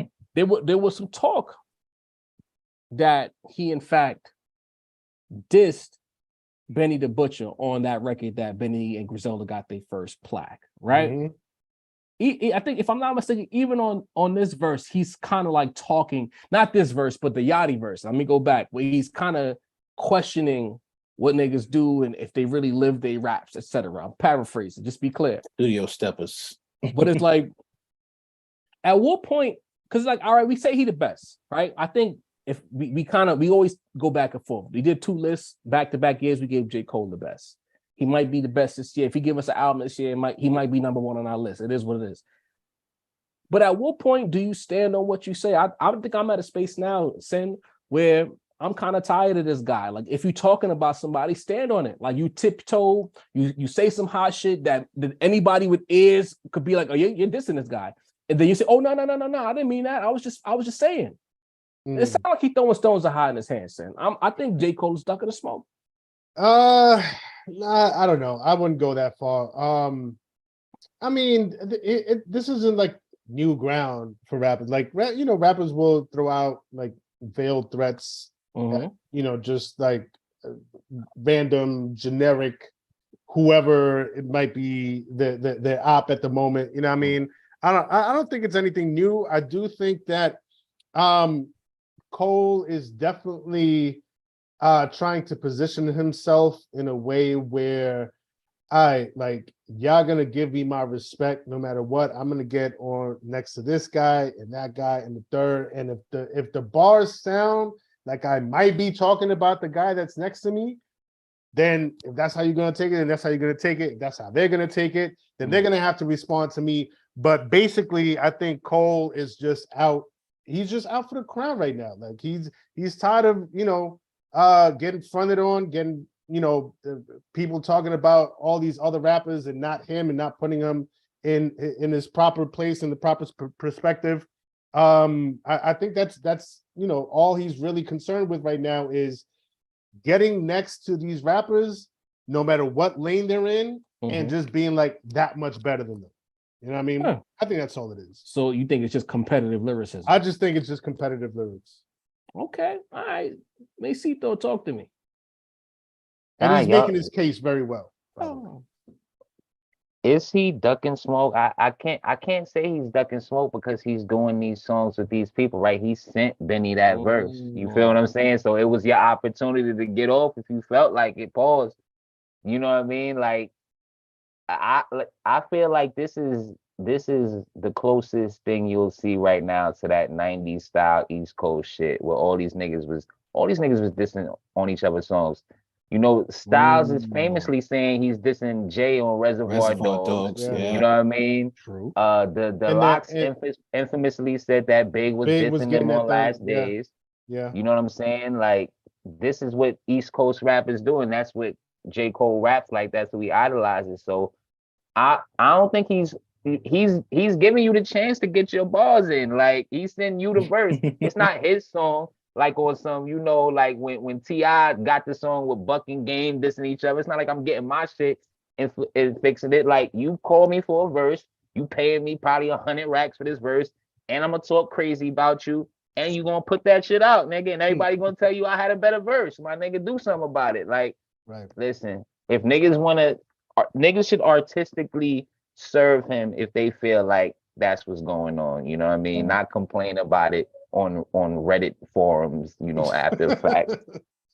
Oh, wow, Mace. Yeah. We taking stabs at these rappers? I am, man, just like Cole. Yeah. I thought you were gonna come in front on Cole. I'm proud of you, Mace. Deanie, talk. He bodied the OVO boss. I gotta give it up. You don't have to duck the fade when no one can beat you, bro. You know what I'm saying? Like, there's no one right now that's at that stature where he is that can toe-to-toe do it. Kendrick can't do it. Obviously, we just seen Drake get smoked. You know what I'm saying? Shout out to Benny, got smoked. I gave it to you in the beginning, but in the end got smoked. There's no one right now that I feel like lyrically can. It's either you lyrically have the ability, but most people just don't want to hear your music, or we want to hear your music. You don't have the lyrical ability, bro. It's very rare to find a person that encompasses both. And I feel like right now nobody's fucking with him, just nobody. And I don't think he has to hide his hand, bro. I think he's very comfortable. I think he's very situated. I think that album is dropping this year. It don't make no sense not to drop it. The Mr. Mid is still Mr. Mid. The Drake joint is all for the pups, so it's pretty much wide open, bro. Pause. Hey, you know what? If it was just, I disagree with the panel, I guess. If it was just a matter of he said it and he left it to us to speculate, then I got nothing to say. Because we have ears, we hear the competitiveness. I agree with both Sin and Mace, where they point about Sin is saying that Cole is just assert himself as numero uno. Mace is saying that back in the day, people traded shots on each other's records every day. We're not breaking new ground here. I respect that. But then those same rappers are not getting on a Nava verse and saying, but nah, I'm not talking about nobody. Like Raekwon did say what he said on one record, then got on the next record saying, but I might not have been talking about Big on that one. I don't know. You know what I mean? Like he said what he said and it stayed there. Now you getting on Drake record. Apparently I was in the studio together for this and all of that. And you saying that you didn't mean that or it wasn't what y'all think it was. That's corny to me. That to me, like, if you're gonna be the guy 24/7. Don't say I might have said something and I get annoyed when y'all speculate. These are your bars. You left it. You didn't veil the disses. You've been dissing niggas since you did the false prophet shit. Or it was a false prophet. We was dissing. Yeah. Is that the name of the record? I just want to make sure I get that false right. Prophets, yeah. He's been doing this for years. But when I guess because it's Griselda and a few others, you want to walk it back a little bit because he's not afraid of Ye. He can out rap Ye, right? Yeah. But I was in the group chat and it was talk about a lot of these popular rappers are getting uncomfortable because the underground is not an overground, and their fan bases are growing, and the competition is like it was easy to say you was the best 5, 6, 7 years ago, but if you got a Conway lurking and a 30 lurking and a Ransom lurking, it's kind of more, even a Benny lurking, it's kind of harder to say you number one, roam streets. Well, all of these guys are outside, and while they're not occupying your lane, they're not far. They're on their way. So are you a little uncomfortable with the fact that these guys are entering your space with every verse? That's how I'm looking at it. I think Cole uncomfortable, and he trying to create a new narrative before these guys get to that finish line, because it's Cole nicer than. But on any given day, you could argue that Conway nicer than Cole. Ran. I said lyrically, all the people that literally could do it can't walk in the same room with him. We know another notorious dump guy that's coming soon. You know what I mean? Like, I'm waiting on it. You know what I mean? I'm just saying. I love Cole, all those guys, but if they walk through your block right now, most niggas wouldn't even know, bro. He want to make sure that he don't get no bars his way as these guys' Q ratings increase. Damn, big. I'm just keeping it a bean. If Ran walked through the block right now, you would have jumped on me already. What's going on, bro? You don't think he copping it a little bit? Nah, I think he bolstering, bro. He's like, because like I said, the Rand and those guys, even though they have the lyrical ability, they're just not on the same level as far as like who they are in the game. You know what I'm saying? The stature is just so high. There's niggas that rap better than Drake, but they just not where he's at in the game.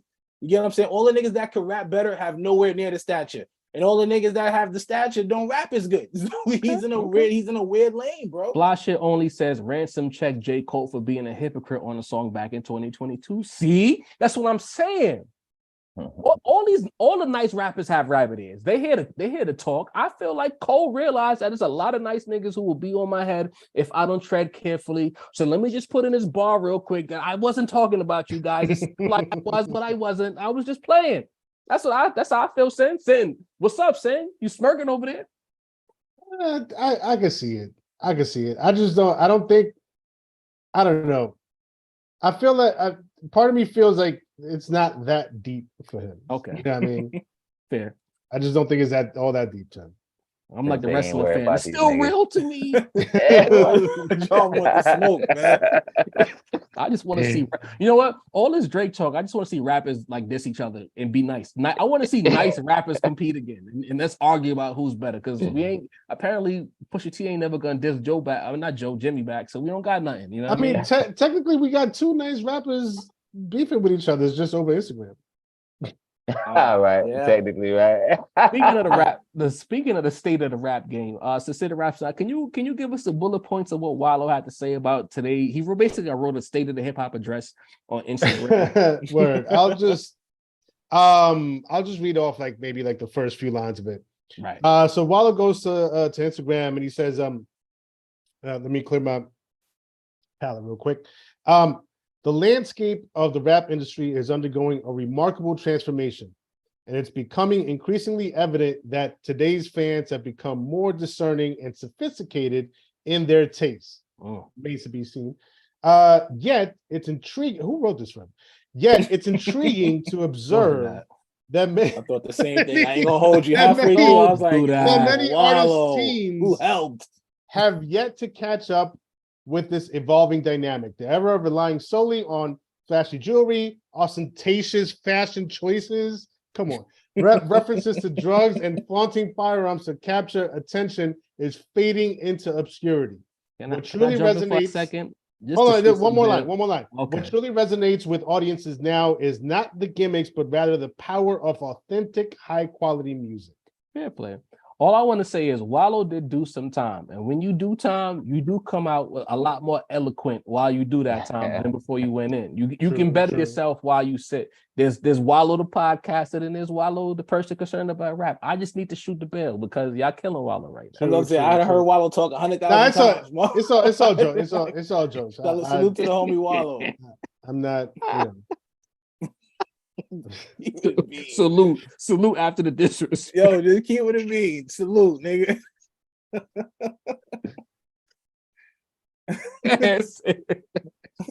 Nah, that was it. That's all I was but gonna what do you read. think about his perspective? Oh, what do I think? Yeah, I don't buy it, man. I don't buy it. It sounds good.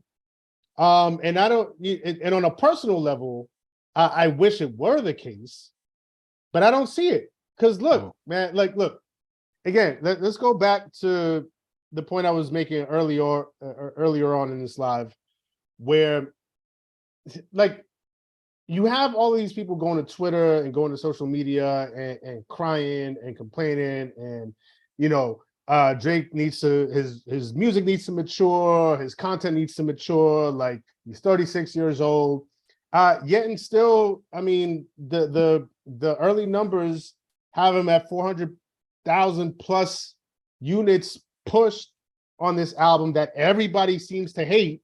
You know what I mean? And so clearly that there's a disconnect there. You know what I mean? Me personally, and I always stand 10 toes down on my takes about what I'm looking for musically, what I'm looking for creatively, and the music that I actually consume. But I don't think that's the case for the majority of the audience out there. I think a lot of people are good at telling you and complaining about what they don't like, but they're far worse at actually supporting what they claim that they actually do like. You know what I mean? Bars up. And so is preaching, bro. Sin is preaching right now. And so what Wallow is saying, while on a personal level, me personally, yes, I want more sophistication. I want something that sounds or feels a little more mature. I want artists to be able to break some new ground and talk about some new things. But I don't think the general audience out there honestly wants that at all. I think the people that are fine with the shallow shit, they're clearly supporting.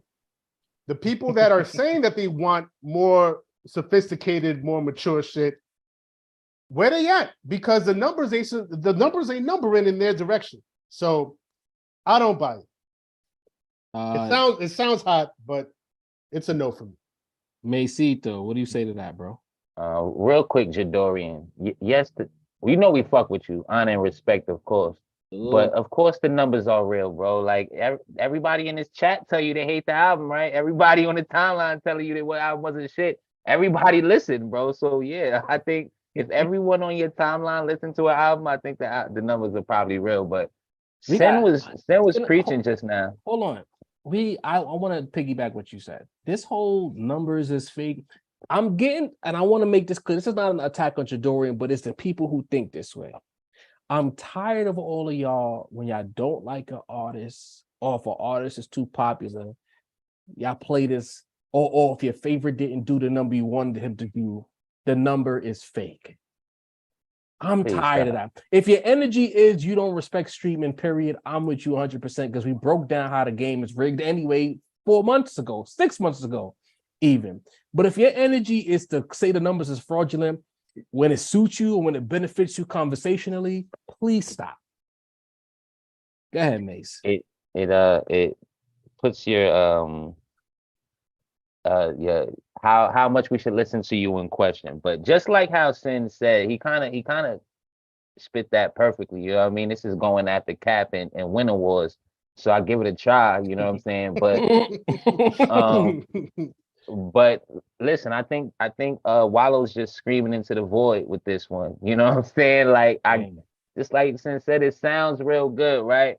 But we at a point where it's like there's so much hip hop being made that if you're looking for high quality hip hop, you're looking for a social message, you can find it, bro. You know what I mean? I think a lot of older fans who don't have access to or don't have a mastery of the technology of the way things move these days are still they're missing a hip hop where everything was fed to you, right? So if I wanted to hear, the conscious shit, I could turn on the radio. If I wanted to hear the good shit, I could turn on the radio. It hasn't been that way for a long, long time. You feel what I'm saying? Like, and I honestly, you have to just blame yourself because there's literally you could curate playlists and then whether you got Spotify or Apple, they won't even play the bullshit anymore because it'll realize that you only listen to certain type of rap. They literally will tailor your listening experience to what you like.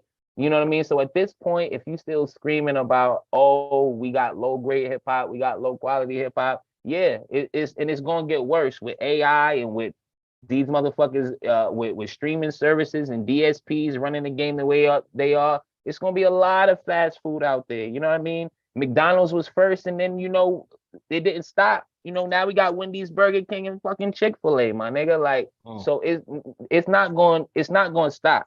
The singing ain't gonna stop. The TikToking ain't gonna stop. None of that shit is gonna stop. But the real shit has also never stopped. You gotta find it. And Wallow, while I know he's doing it, because he loved the game, like I think he's a little bit out of touch with this letter. You know what? Pasika says, nah, yo, the numbers are way too easy to fake. If it was difficult, then I'd say they real, but the labels always tweak the numbers, bro. To believe it's all real is crazy to me. We didn't say we believe it's all real because we lived through the 6ix9ine era. Again, you see, I be fucking up. If you're new here, always operate under the assumption that we talked about it already. We know how to parse numbers. We know when numbers are inflated. We even know how to point out when the numbers are inflated. Notice a couple weeks ago, I think Mace had a bar that flew over all of y'all heads, just to let y'all know where we at. When he was like, the views don't match the likes, that don't match the comments and shit like that. We always know. But he made a keynote reference just now. If the talking point is all over your timeline, all in the chat, all over the internet, when it comes to certain artists, it's not that hard to understand why their numbers are what they are. Right. For instance, like we say with Eminem, who listens to Eminem? We say white people because in the hood, we never heard nobody blasting M. But we know white people bought them albums because when we start talking about M, even if we didn't want to believe it, we get called nigger. It's white people who bought the albums, right? When Nas dropped, Nas fans talked about the album. The hip hop blogosphere for a second, they'll talk about it for like a day, then they move on. Then you can understand why the numbers are what they are.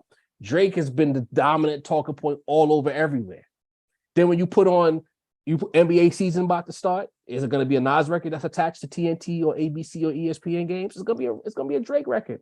This is how we know how to parse who's doing what in the industry. Yes, there's fake numbers. Yes, there's street farms. Yes, numbers get inflated. But there's also a way to understand who's inflated, who's real, and who's just straight up not moving the needle the way they need to. Be clear, Pasika. So, Dini, Wallow to defend rap. Do you agree? I see where Wallow's coming from, but that's obviously not what's going on here. You know what I'm saying? This feels more like when you was a kid, when you see somebody smoking a cigarette, like a young dude, and an adult will come out, don't be smoking those cigarettes. And then as soon as they turn the corner, they bust out their own cigarette kind of thing. This is really what it felt like, bro. Like you just said it. The numbers we projected are the numbers projected, bro. Like if this was the case, we wouldn't have. I name these guys all the time: the Pharaoh Monches, the Black Thoughts. Like them saying that the Lupes, the real lyricists, bro, of the game will be way higher perched up than they are, bro. The one good thing about shit going to streaming is that we no longer have to go in the store and watch a nigga shit just sitting on the shelf. Remember them days, bro, where you would go to a certain artist and the whole shit with his name was just empty, and you look at it, the other side is just 90 fucking million CDs on the shelf because nobody caught, bro. That's the upside to the generation. We don't have to see it, but we see it when we look at the numbers. Salute to the fans, though. You know what I'm saying? I get where he's coming from, but you can't preach that if everybody's going for the other thing. Everybody, you see what the people are picking. You know what I'm saying? And even though it's tapered down from the 6ix9ine era, you know what I'm saying, from that run, it's tapered down and real bars have come back into the equation, but Sexy Red, like people still love the fuckery, bro. Like, what are we talking about? Come on, man. Yeah. You know what I mean, I understand what Wallow's trying to do, and I'm not gonna even knock it because coming off of what he did, I think it was at that auction situation that they had like 2 weeks ago, a week and a half ago, when he spoke some real shit at that event. I think Wallow is seeing where the game is going, seeing the dilution of the game, seeing how the powers that be. Because again, I gotta say it, as much as we've been talking, Nas drops 2 albums in about a month. You know what I mean? There's other rappers who are gearing up. Griselda, who we'll talk about in a second, is gearing up. People want a certain level of density in their music. And now, first it was Sexy Red gets unleashed. Now Yachty all of a sudden gets unleashed. Always pay attention to when these artists get unleashed. Anytime the conversation gets too dense in hip hop about quality music and quality art, we unleash some bullshit to distract you. It never fails. You know what I'm saying? So I understand where Wallow's coming from. And in fact, I'm not even going to criticize it. I'm going to stand with him because we need more people like Wallow to say what he said. Like Joe Budden busy arguing with Drake, but how often does he say what Wallow said or is willing to put himself out there? We need new gatekeepers because the white boys that work at these labels, they're not doing it. So if a real nigga like a Wallow who's having, you know what I mean, a rough year and a strong year simultaneously standing next to Gilly, we need people like him to say what we've been saying for years. So I'm with Wallow on this one. I'm not even gonna back up off it. We need more prominent voices in rap to say what he said. Put it in a rap, do it in an interview. He's literally trying to protect the culture. That's what we talk about, don't we? I say, if you really trying to, then don't buy the shit that you say is the fuckery and only cop the shit you say is the real. We don't know what Wallow do, but I agree with you on that 100%. Wallow, I mean, like I'm not you won't find no sexy red in my phone. You dig what I'm saying? Like, hands all you need. That song goes. I told you. I hate you, Dini. You're the problem, Dini. Yes. He's gonna come on this podcast and say, "Yeah, that sexy red got some joints." No, it don't, bro. That song goes. Salute to on that one. Last but not least, before we get out of here, we spent the latter half of the summer wondering where Griselda was because we didn't get what we needed to get. Well, now we see that even if they're not signing Griselda, but the people in that space is slowly but surely perking up. We got the special machinery. We got Ransom. He dropped his joint. Rome Streets dropped his record. Now we know Westside's dropping this week. And then they'll pray for me. Benny says he has the most anticipated project on the way as well. So I'm thinking maybe our perspective was off, Sin. Maybe the Griselda takeover is happening in the fall. Like, are we in position now finally for GXFR to finally take their rightful space as niggas want good rap? Yeah, man. And listen, excuse me. Yeah, I'm here for all of that. Yeah, I mean, as we've said before, I think Mace had pointed it out. You know what I mean? Summer ain't really the Griselda season. You know what I mean? That's not. We need to get a little bit brisker outside. Throw on the hoodies, some Timbs, maybe a little snorkel, mask, whatever. You know what I mean? It's prime time for Griselda to take their rightful place in the game once again. You know what I mean? It has been, or it has felt a little bit quiet. And again, like I said, when I felt like Griselda was the Griselda presence was kind of missing in the game, a big part of that is Westside Gunn. It's not even just Westside Gunn's music, but his presence on Twitter, his presence on social media. You know what I mean? You always feel when Griselda, when Westside Gunn is around in the space. You know what I mean? There's an aura, there's a presence about him. You know what I mean? And so, with his new project dropping this week, definitely feel that Griselda, that real true Griselda presence in the game. It's in the air, and I'm here for all of it. Yo, Leah trying to annoy me in the chat. First and foremost, we talked about how the NBA promotes their records. She was like, yeah, they played the new Nas music that you saw on the Kareem video with LeBron. They played that one song. See, I be getting like that right there, Leah. If I was on your podcast, I'll flame you off your desk because you like to do that singular thing. Like you like to do micro things when I'm speaking on a macro level. When you watch the NBA games on TNT, ESPN, and ABC, they're not playing spicy. They're playing whoever Universal paid them to play to get that ad revenue, bro. Like don't do that micro bullshit no more. Like it's corny. Because I don't even know if you watch sports, but the sports fans here know what I'm talking about.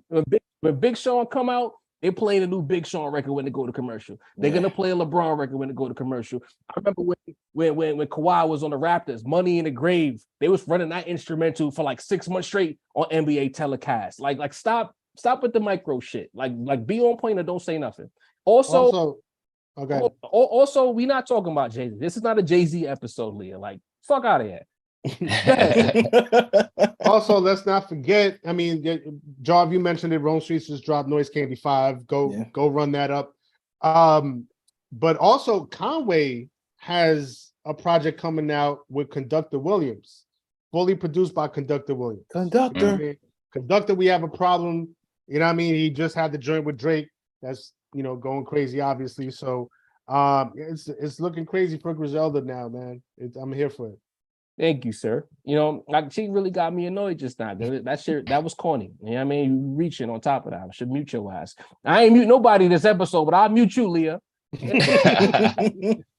Nah, I walked it up. But nevertheless, I'm in lockstep with you, Sin. I think with what Rome just delivered, West Side said he got 21 tracks, and it's a lot of features. Granted, I'm concerned about that Post Malone. That Post Malone record is even going to be the best. I was trying to avoid it. I'm half and half, bro. I was trying to avoid it. Hot ass because I don't know how Post Malone and Conway's voice, not Conway, I'm reading the chat, and West Side's voice works together. I'm terrified and intrigued at the same time, but I look at how more and more the space is growing. The people with a voice on the internet, they want good quality rap. West Side Gun is playing the game. That's all we ever asked. Play the game. He clearly 21 tracks. He still got the whole Griselda home team, and he got some outs. He's giving us the underground Drake album, basically. I'm not at all a fan of Post Malone, and remains to be seen what that collaboration is going to look and sound like.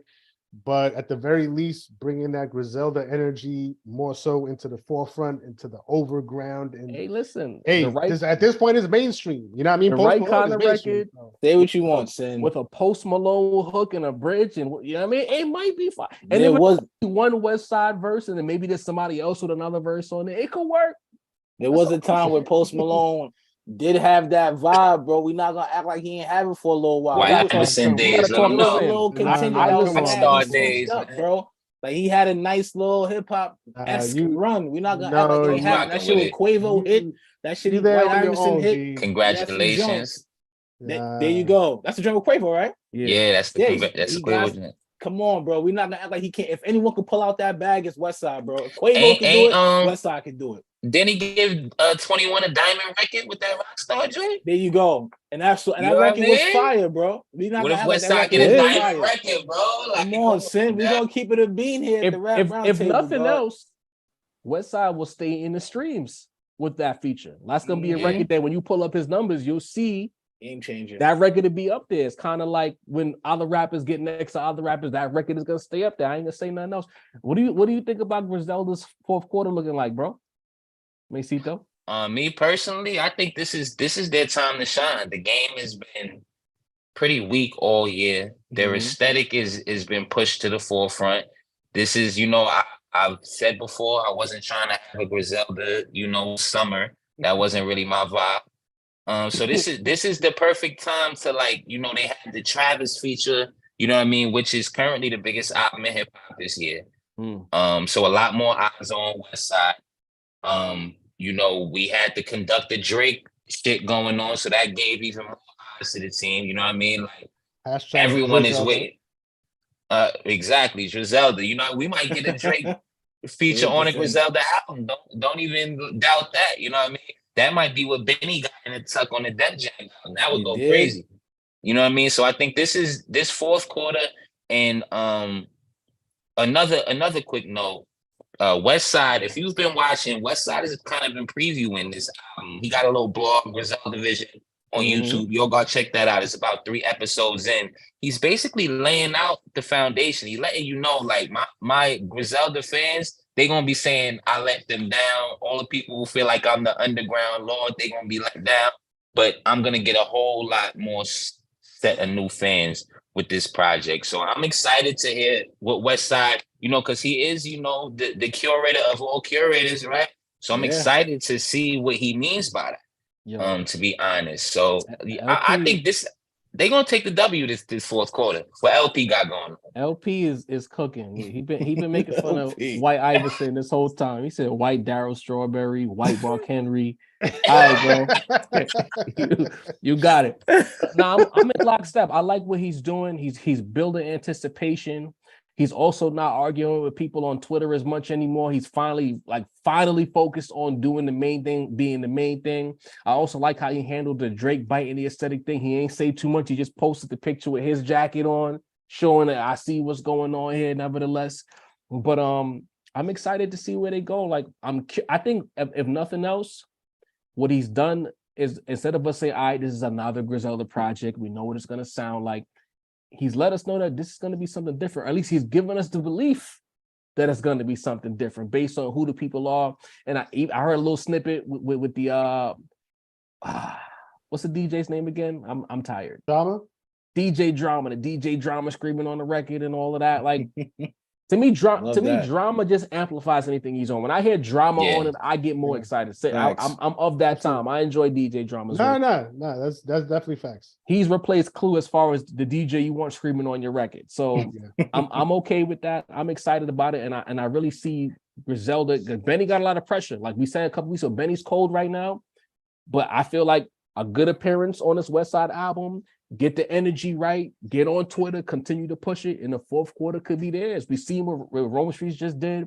We know Stove got something cooking because he said it was supposed to be a Stove summer. So that means that I think that this kind of be like what Puff did when Puff dropped his first album, and then a lot of guys after the No Way Out dropped their projects. This is gonna be like the tempo for the Maces, the Lock, so on and so forth. I think that this West Side album, then you're gonna get the Benny, then you're gonna get the Stove God. You might even get another Conway project. I think this reinvigorates the space, and I'm excited to see where it goes. Go ahead. So you had something to say? I felt like you was no. We got a super chat from Chris Doherty. He says, Mace, can you explain how Ross and Meek are doing killing numbers right now? I'm not super familiar by their charting right now because they haven't really charted yet. I know the YouTube is going all the way up. I think it's a combination. They've been doing the old school rollout. You see them doing interviews with Ebro, interviews with Funk Flex. They got the interviews everywhere, and those connections are basically making sure that Kobe and Shaq are staying on those playlists that they need to stay on. So if they're performing well, that's most likely the reason.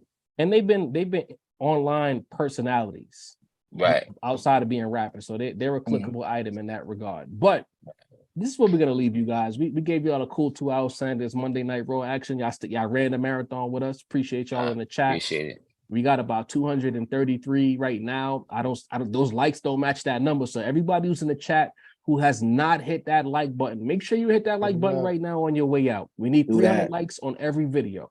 350, in fact. Roundtablemerch.com. Get you one of these truckers. Everyone who's ordered truckers, your trucker should be here. Should be with you by the end of this week. Look out, check the mail. They'll be on deck. You know what I mean? Roundtable hoodies, Roundtable t-shirts coming real soon as well. And on that note, Dini the Balance, take us home. Yes, sir. Yo, you heard that, brother. Roundtable merch. Tap in, hit the like on the way out. From the Bronx, wipe your feet when you step in my house. You know what it is. Shout out to Jav, the point guard. Shout out to Sincere, the rap snob. Shout out to Macito, the voice. I'm Dean the Balance. With our powers combined, it's the Rap Roundtable, man. Monday Night Raw. Pause. We out of here. Boom. Yes, sir. Go.